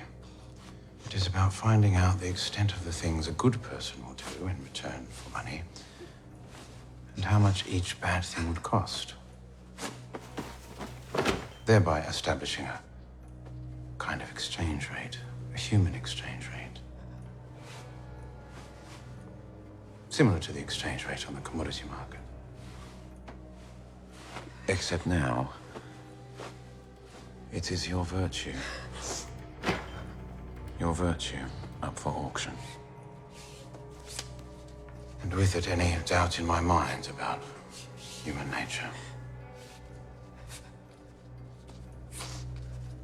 Going.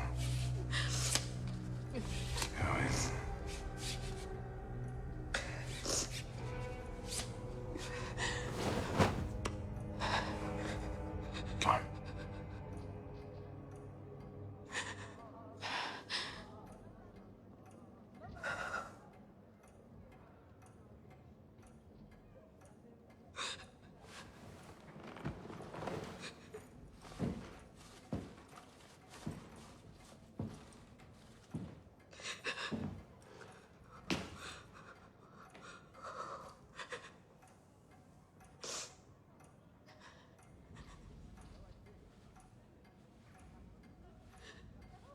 I have no interest in you, Mary Cratchit. Nor in anyone in this way anymore. The intercourse I sought was purely of the intellectual kind. You are a devoted wife, a loving mother, and yet on Christmas Day, you are prepared to run across town in the snow and break every solemn vow and commandment in return for money.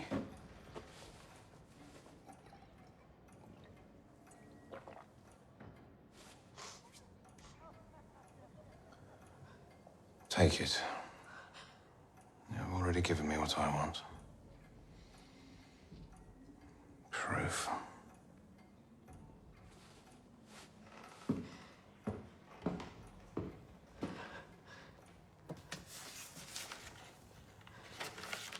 Merry Christmas.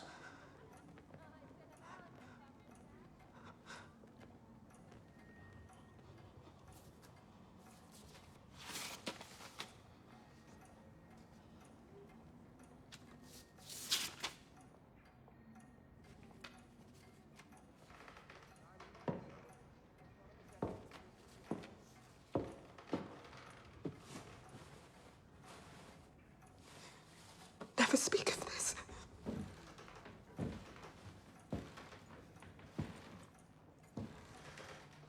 I will never tell your husband. But if he should ever tell you he is thinking of leaving my employment, the truth might slip. So I will count on you to urge caution to him as he considers his future career. I value your husband very highly. Now, go and burn your figgy pudding.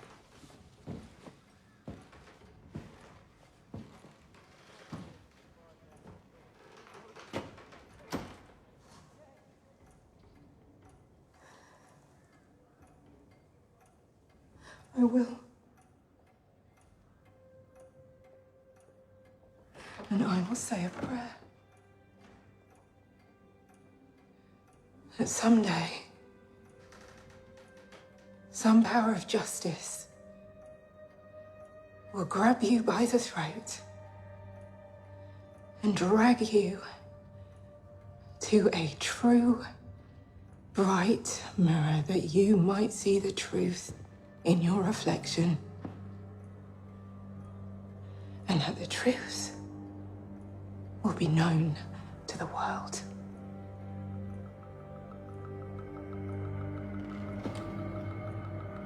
I am a woman. And I have the power to summon such spirits. And I fucking will.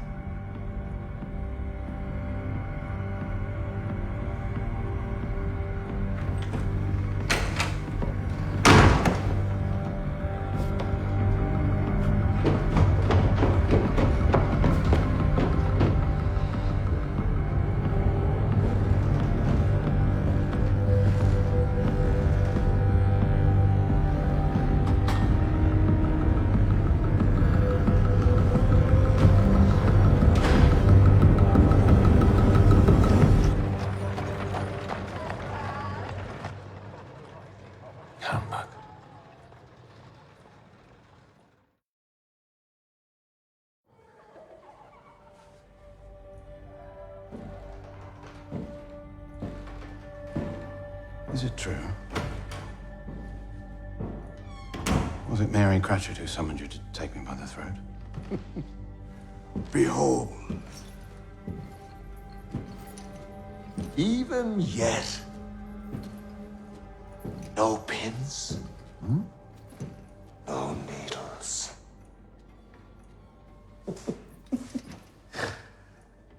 Ah, fuck. What care I about another? Just remember, the money I gave to Mary Cratchit was used to save her son's life. And Tim lives still. So if you view virtue purely through the consequence of action rather than the motivation for the said action, we have just witnessed my former self doing a good thing.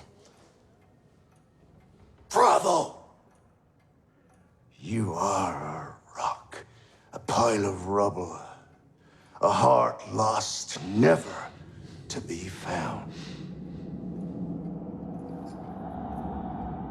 The sun measures my allocation.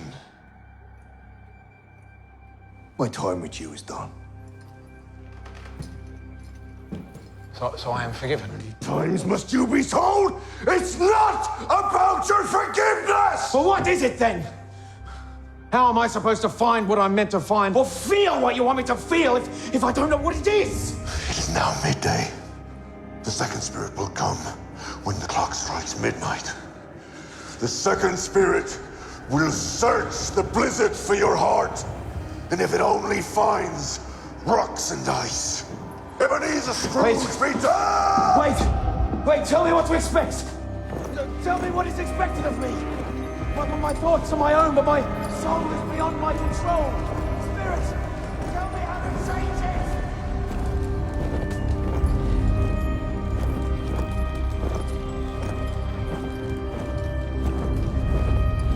Spirit, is there hope? Has he changed? Spirit, speak. Look, please tell me the work you've done has managed to change him. I can't stay here for eternity.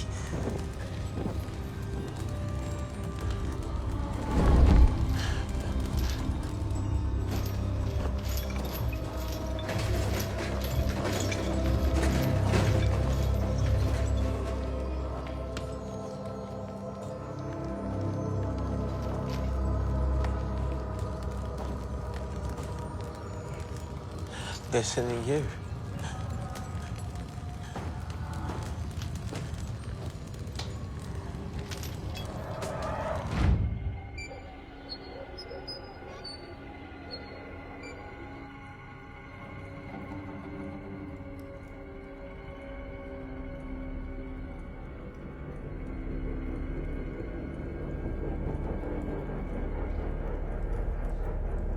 Merry Christmas. Merry Christmas, one and all. Many benefits. Prosper. I mean, you prosper, not me. Season's tidings, etc., etc.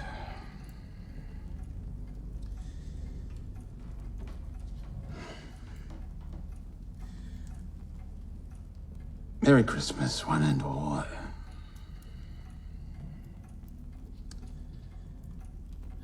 And on it goes. Empty, false, enforced.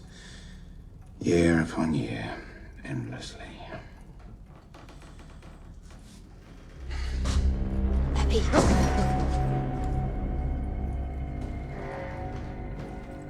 Spirit?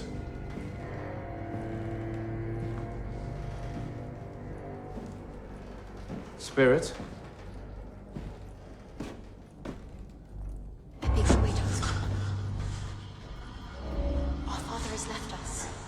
At last.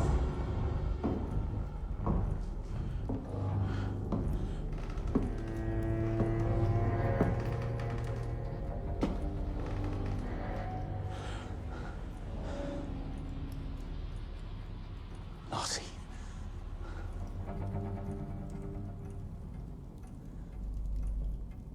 You paid for my funeral, yet here I am. The ghost of Christmas present. A present unknown to you. Unknown to almost everyone. till they're made to look.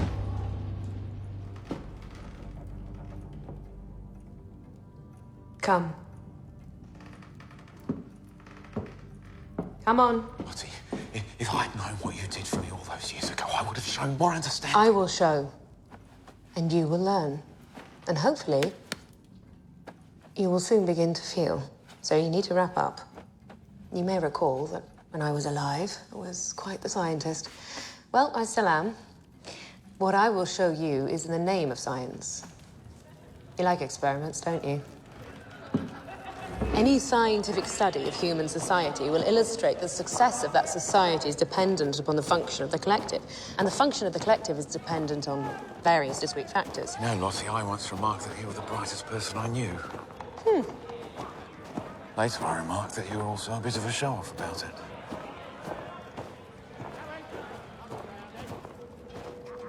Now just pay attention. Our first case study. It is Christmas morning. Not past, not future, but here and now. Not an easy time for Bob and Mary. Not much surplus for gifts for the children. Bob has taken Belinda's old ice skates and he's mending them so that she can skate on the pond on Christmas Day, she loves to do. Mary's writing out a story that she was told as a child, from memory. She has an excellent memory. The story of Icarus. She's illustrating it for Tim so that she can give it to him. And they have no money for books. Tim will value this book more than any bought in a shop. And if you're worried about the ink, Bob offered to steal her some from your supply. But she refused. She didn't want anything in the house that had even been touched by Ebenezer Scrooge. It's Christmas! Oh, Merry Christmas. Merry Christmas! Oh. All right. Happy Christmas. Is this an experiment? To see if you can wring blood from my heart? Present. No, I show you this scene to comfort you. Did you? No. They have no money. But listen. Oh, and that's What they lack in money, they make up for with love. Fruit and nuts! Yes! The share, Belinda. Then you see the science of it. Biscuits? Thank you. Love makes them mend and draw and write, make do. My ice skate. Without love, they would demand more money for new skates and real books. Every Bob Cratchit in England survives half on money and half on love. Go out and stay. Yes. Yes. This book is beautiful. Be careful, it might still be a bit wet. Thank you so much for these. Ebenezer, it is I. Dad was up all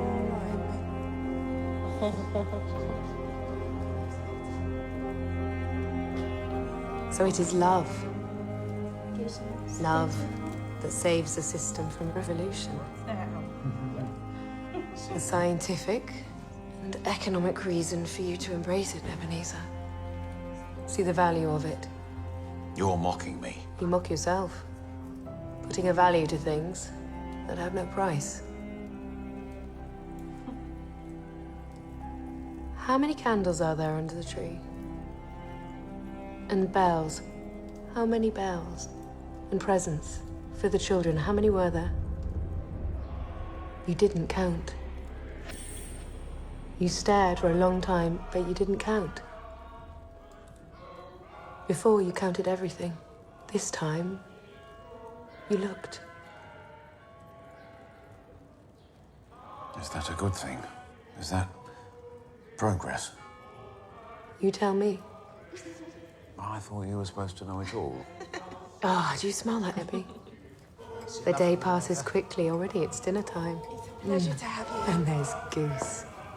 Mary, as a lonely widow, I had a dozen invitations to dinner, and I'm mighty glad that I chose to accept yours.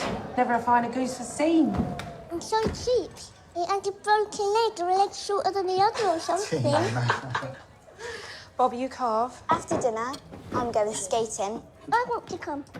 can't hardly walk. How will you skate? Belinda, please. I will skate someday. You will, but if you read my book, you'll learn how to fly. Will we have figgy pudding this year? Eat your dinner first, Belinda. Of course we'll have figgy pudding. It's already in the copper. And will we pour brandy on it and set light to it? Yes, but you'll have the bit without the brandy. Wasn't there a year when Mum had to go out and missed the brandy being poured? When was that? Really? That's a shame. Come on, Dad. I'm starving. Yeah, me too. Tim? Thank you. Look at that. Did you help, Belinda? Tim? I plucked the goose.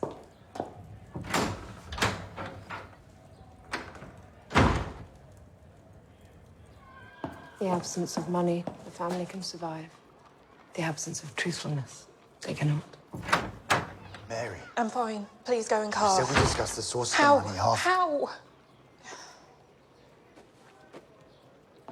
It's as though the whole issue is somehow with us in this house.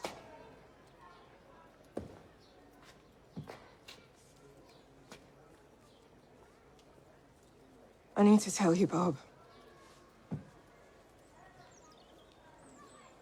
I want to tell you the truth. No, I can't stand. Mum, Martha's trying to carve you. She's making Go, a Belinda. Hurry up.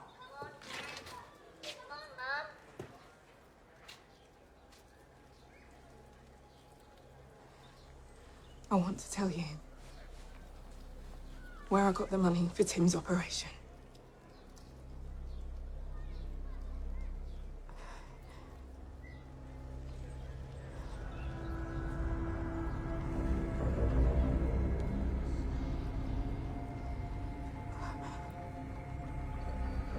It's as if she can see me. Sometimes in high emotions, they see spirits. Mary, if you want to tell me the truth here and now, please, go ahead and do it. And before the goose goes cold.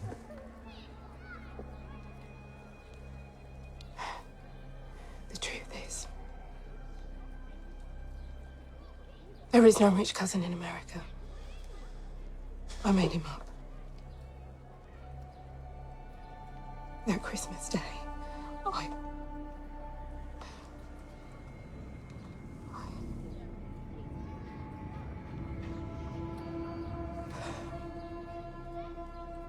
I went to Margaret Henderson, Lady Henderson. You remember her, the one who lost her mind? I remembered when I worked for her. She had so many diamonds that she never wore. I asked if I could have a pair of her earrings.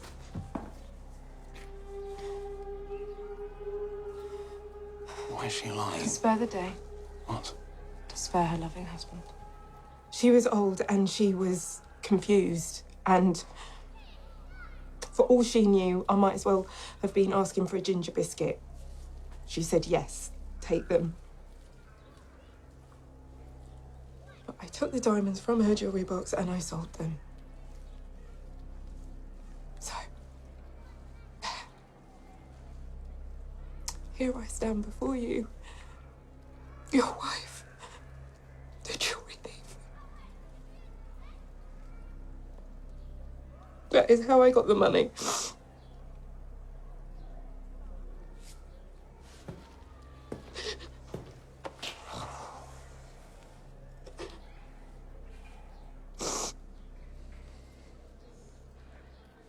Sweetheart, this moment of truth is the best Christmas present I've ever had.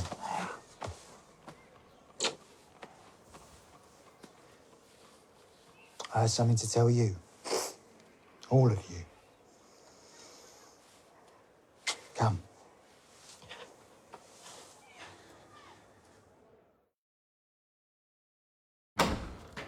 Everyone, I have some news.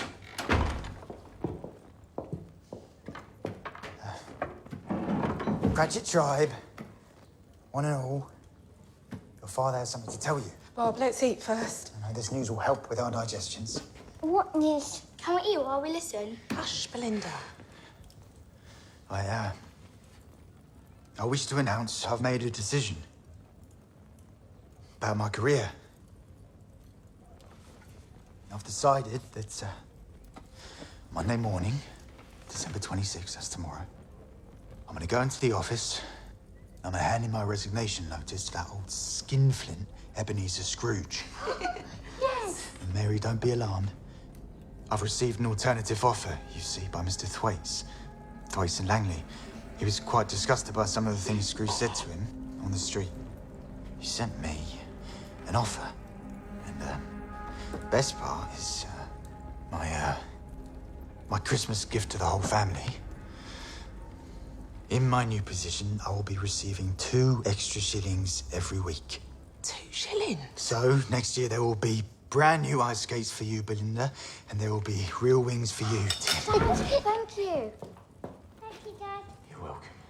Bob, congratulations. Well done, that's Thank brilliant.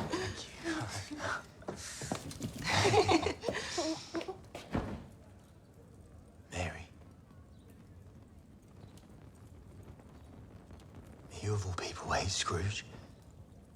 And when I leave, we'll be free of him. We will never be free of him. What do you mean? Enough. We will get Christmas done, Bob. And we must speak again. Mary. We will get Christmas done!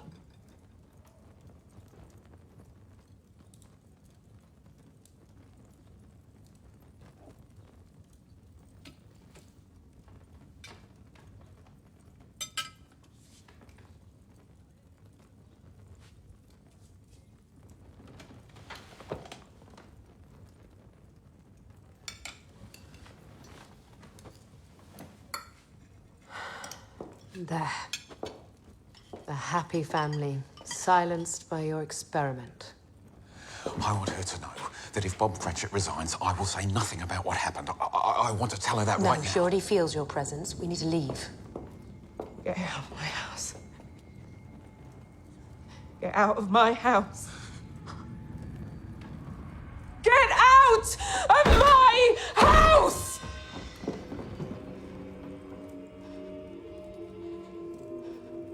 And behold Ebenezer, the bruised and broken body of Christmas Day, seen with your own eyes.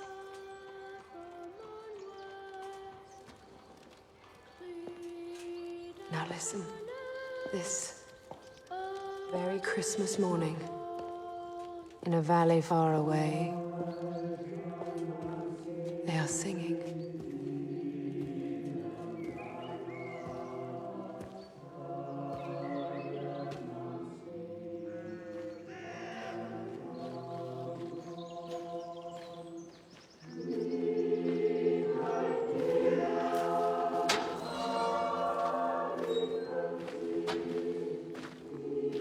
Where are we? A Christmas Day memorial service for those who lost their lives in your great Treclofter pit disaster.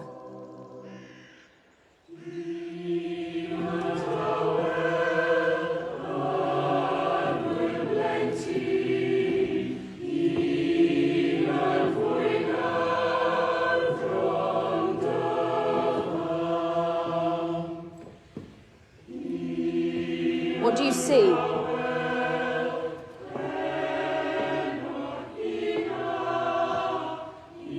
What am I meant to see?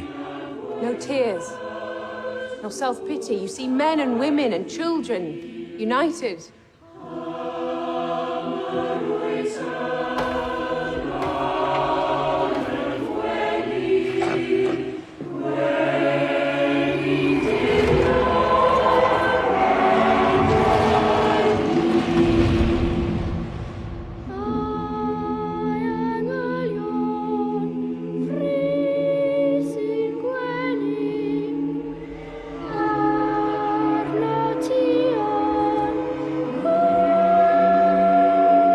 They harbour no hatred. There's some hatred. That boy. He takes a train to London every Christmas Eve to pay his respects at Jacob Marley's grave. He lost his father and 2 brothers to your economies.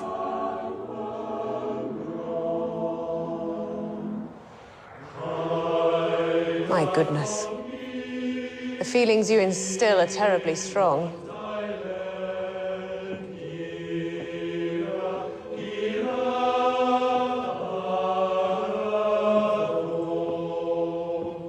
Given my time again, I would not reduce expenditure on timber.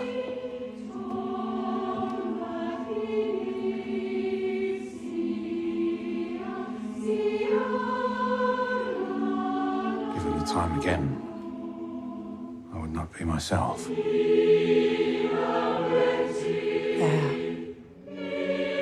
The first pin, the first needle.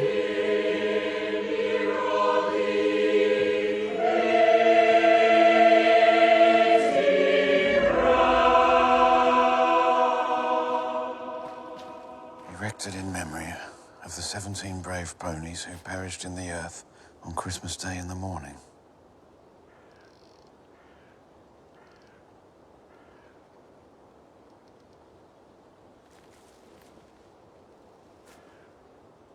Do you remember Flash? The black horse I rode to school before I was sent away. Yes. And then when I went away, Father sold him. Just as when I was a boy, he sold me.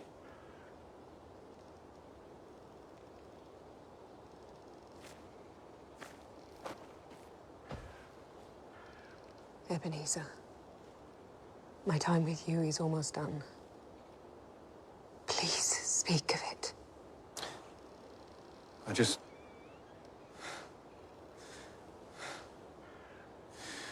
I am feeling regret. It comes to me like a lump in my throat, a lump of rock in my throat. Regret. That is a start, isn't it? I should have thanked you for taking me out of that school, where I now know I was part of a bargain done between a schoolmaster and our father. My father.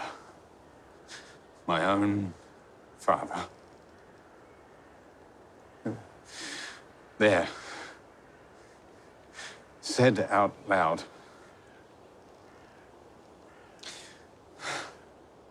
If saying it conquered it, I would shout it. It doesn't.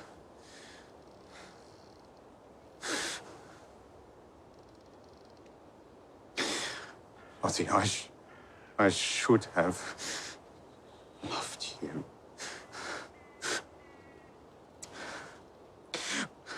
But I want you in all the world to understand it was too late.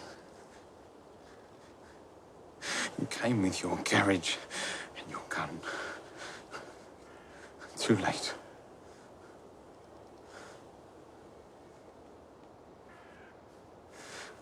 That is what I will say is my defense.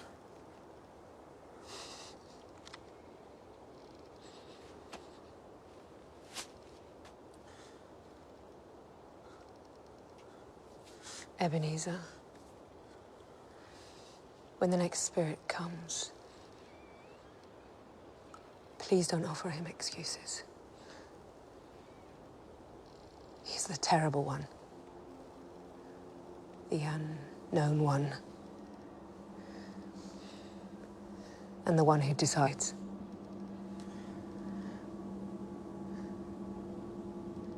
He has no interest in the past. Lottie. Only what lies ahead. Go back inside. He'll be waiting. Lottie. Goodbye, dear brother.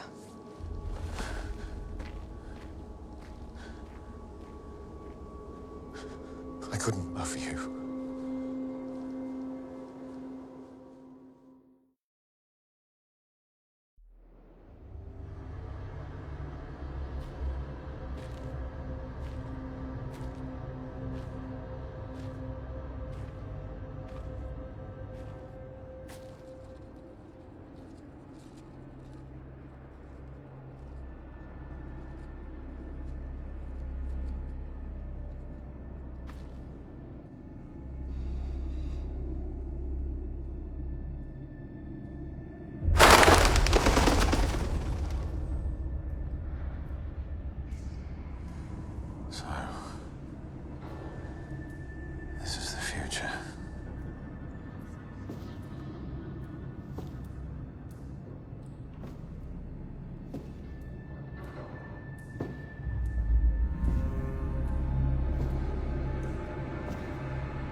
Spirit?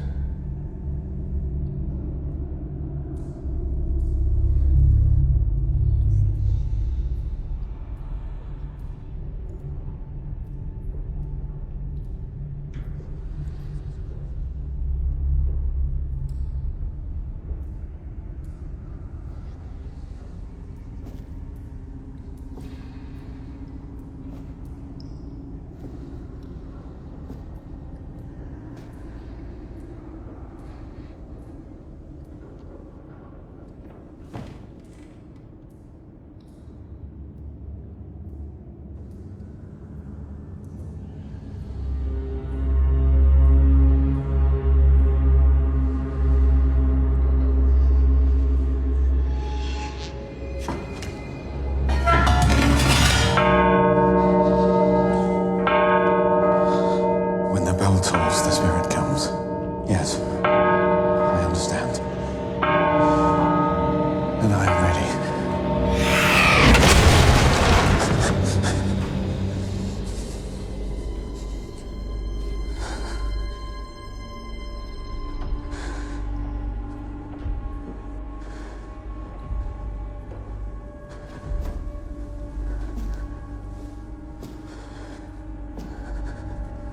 I understand.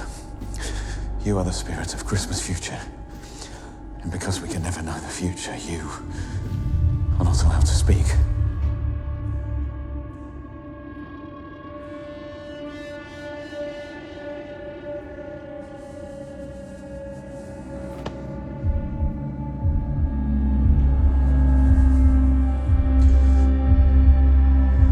Yes, I do have a heart. I am ready for whatever you wish to show me.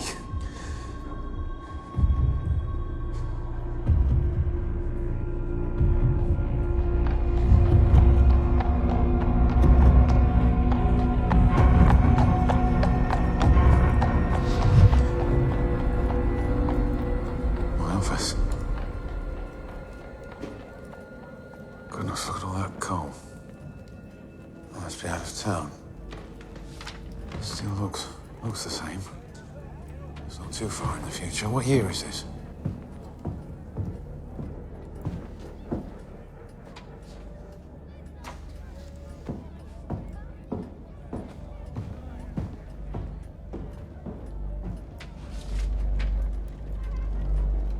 Dear Mr. Scrooge, this letter is to inform you that I am, as of this day, offering my resignation.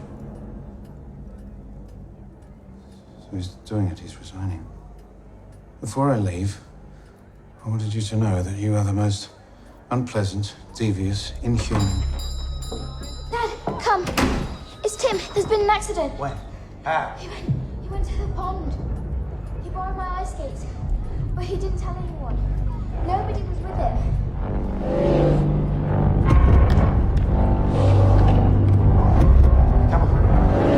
Come on!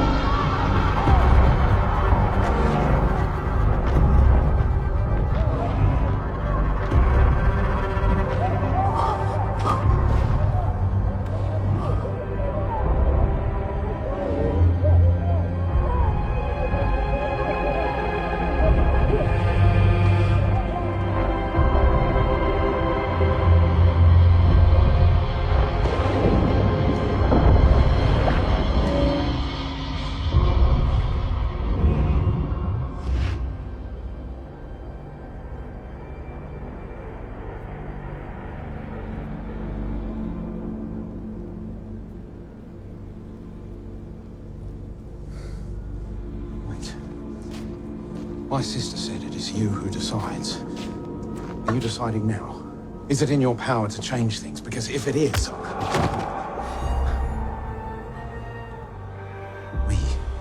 I can change things. How?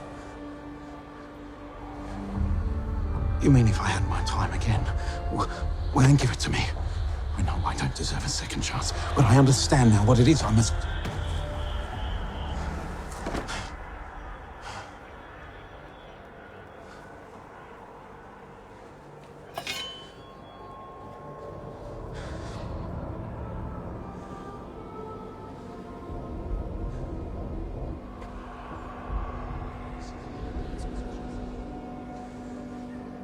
Tim, you'll catch your death.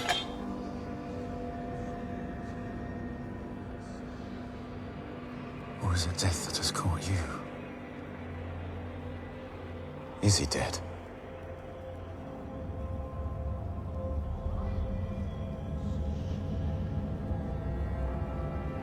Between life and death.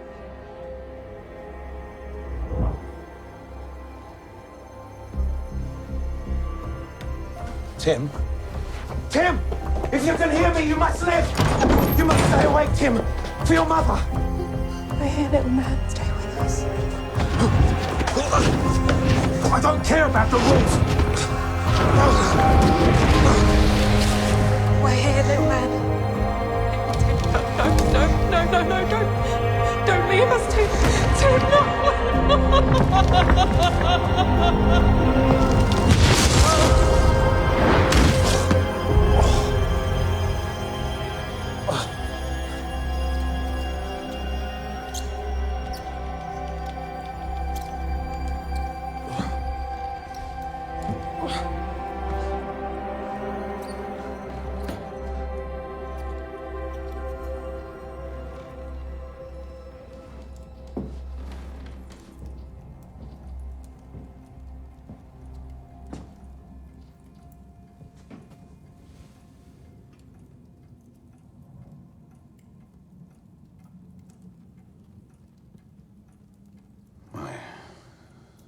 Self.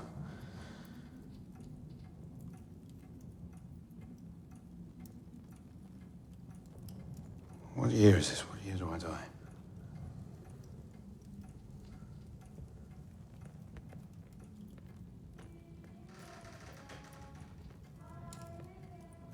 But it is Christmas. No mourners, just worldly goods. But actually, Spirit, I don't care. I don't care what will become of me. I only care about one thing.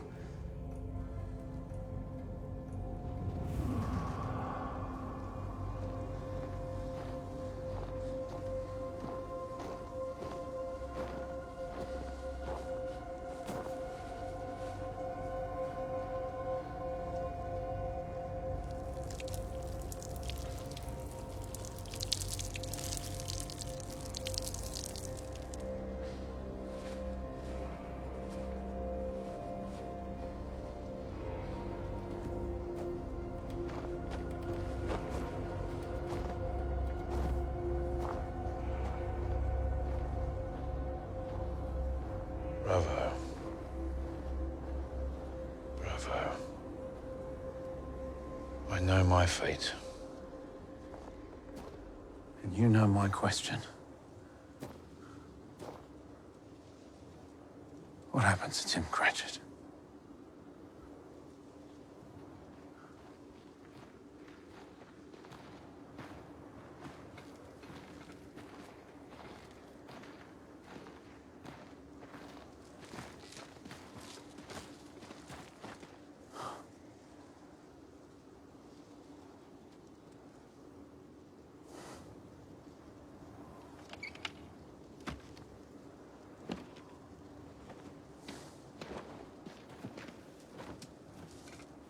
No matter what, nothing sinks them. Not even death. Nothing makes them question because they have.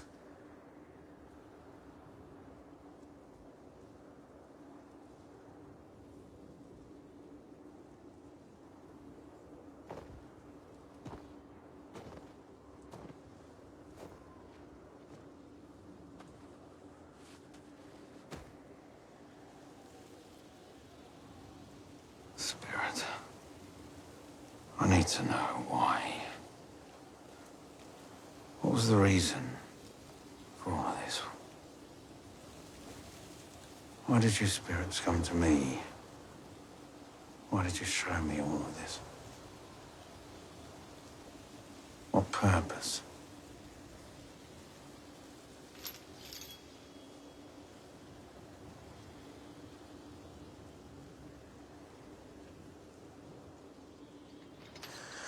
I'm not sure what the reason is, Ebenezer, but I know the purpose.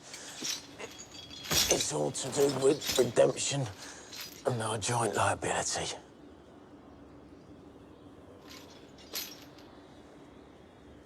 All three spirits have done their work. I asked them to let me have a final try.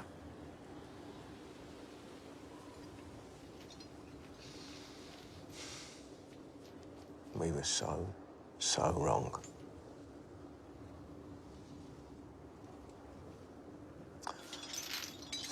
Admit that, at least.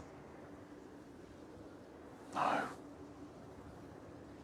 No, I refuse. I refuse to change. All their efforts were for nothing because I refuse redemption. In God's name, Ebenezer, why? This fate, this piss-covered second-class grave is exactly what I deserve.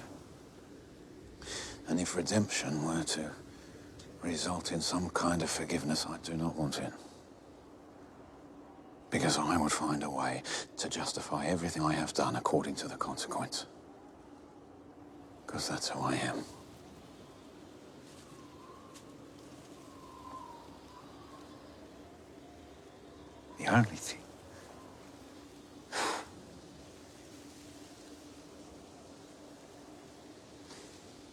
The only thing I want the spirits to do, the only change I want them to make,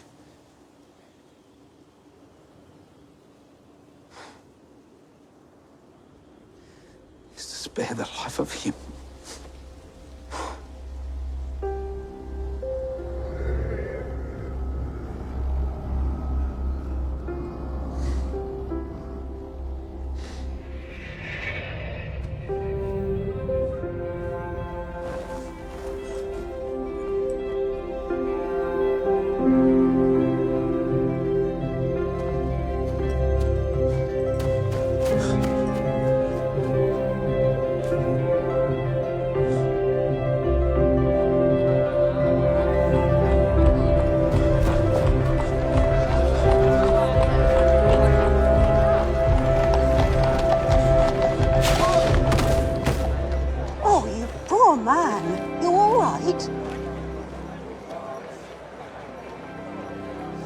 I am more than all right.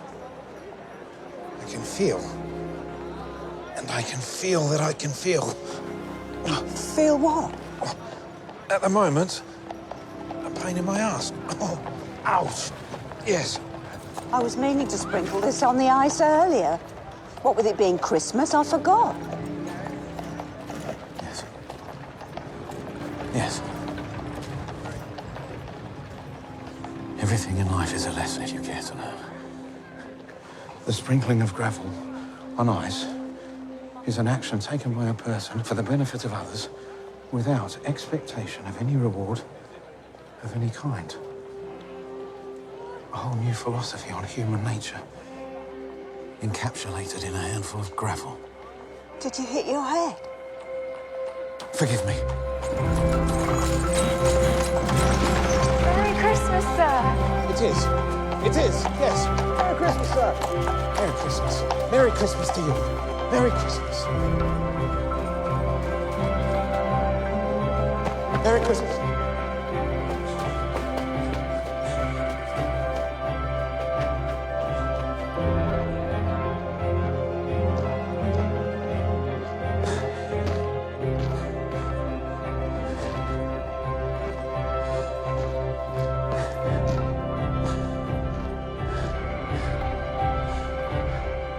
This I will do. This I will gladly do.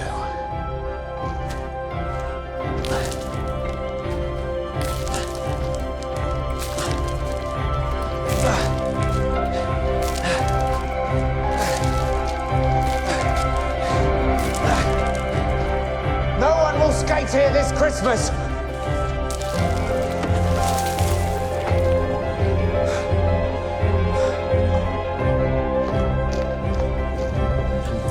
Mary.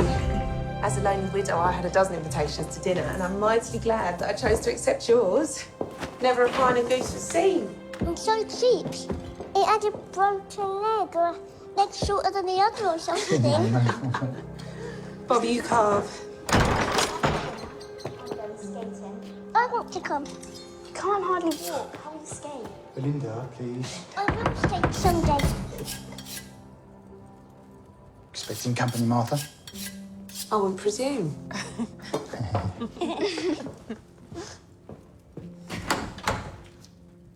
Good God. Yes, I know. Unwanted presumption. But on this day... Doing here? But this day, this I must do. I have 3 things I need to say. Get out of my house. 1, 2, 3, and then I will go. Item number 1. I said Item leave. number 1 is I know you are planning to hand in your resignation tomorrow. Well, what's he talking about? I want you to know that you leave with my blessing. Yes, blessing. How do you know I'm planning on handing in my I just know. And you are retiring at a very appropriate time because tomorrow morning I am closing the company down. You need to leave my house. Scrooge and Marley will trade no more in this world. And as a gesture of goodwill, my final item of company business is You need to leave my house. is to draw up a cheque for £500, made payable to you by way of thanks for your service. So, new ice skates for you, Belinda, and more books for you, Tim. Mum, how do you know about my ice skates? I know these things because I've been shown them by spirits. This is item number 2, by the way. I have been visited by spirits who were summoned by someone to grab me by the throat and drag me to a bright mirror so that I might see the truth. Mr. Scrooge, have you been drinking? Not yet, but later I will. I will drink a toast, indeed, to fathers and mothers and children and whoever you are at home together for Christmas. Item number 3, regarding children. Item 3, Belinda, the pond where you love to go skating is no longer in use. It has been rendered unusable. Tim, you will not go skating. You will stay at home, you will read your book, and you will learn to fly instead. Is this what happens when someone drinks laudanum? No. This is what happens when someone finally understands. Is made to understand what it is to be human.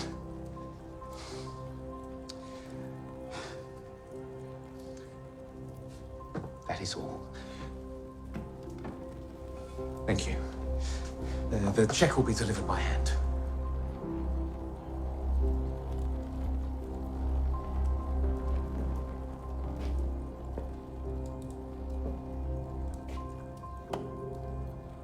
Merry Christmas.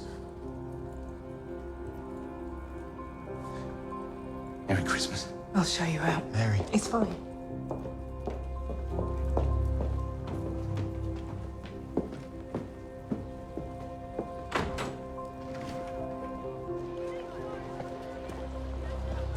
I do not know what's happened to you, and I don't care. Your £500 will be welcome, but it will not buy forgiveness. Nor shall forgiveness ever be earned, or expected, or wanted. My business now is the future. I will just be the best I can be.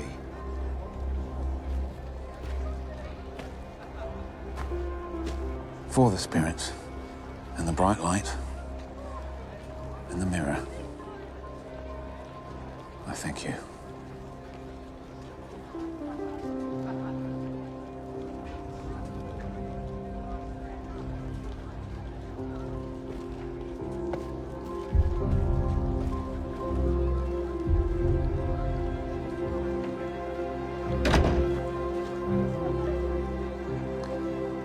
Sleep well, Jacob.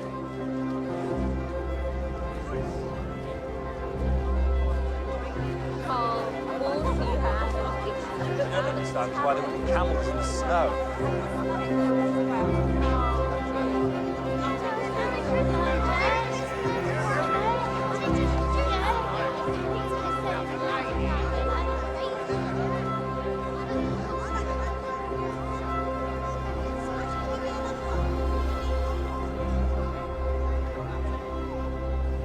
Spirits, past, present, and future.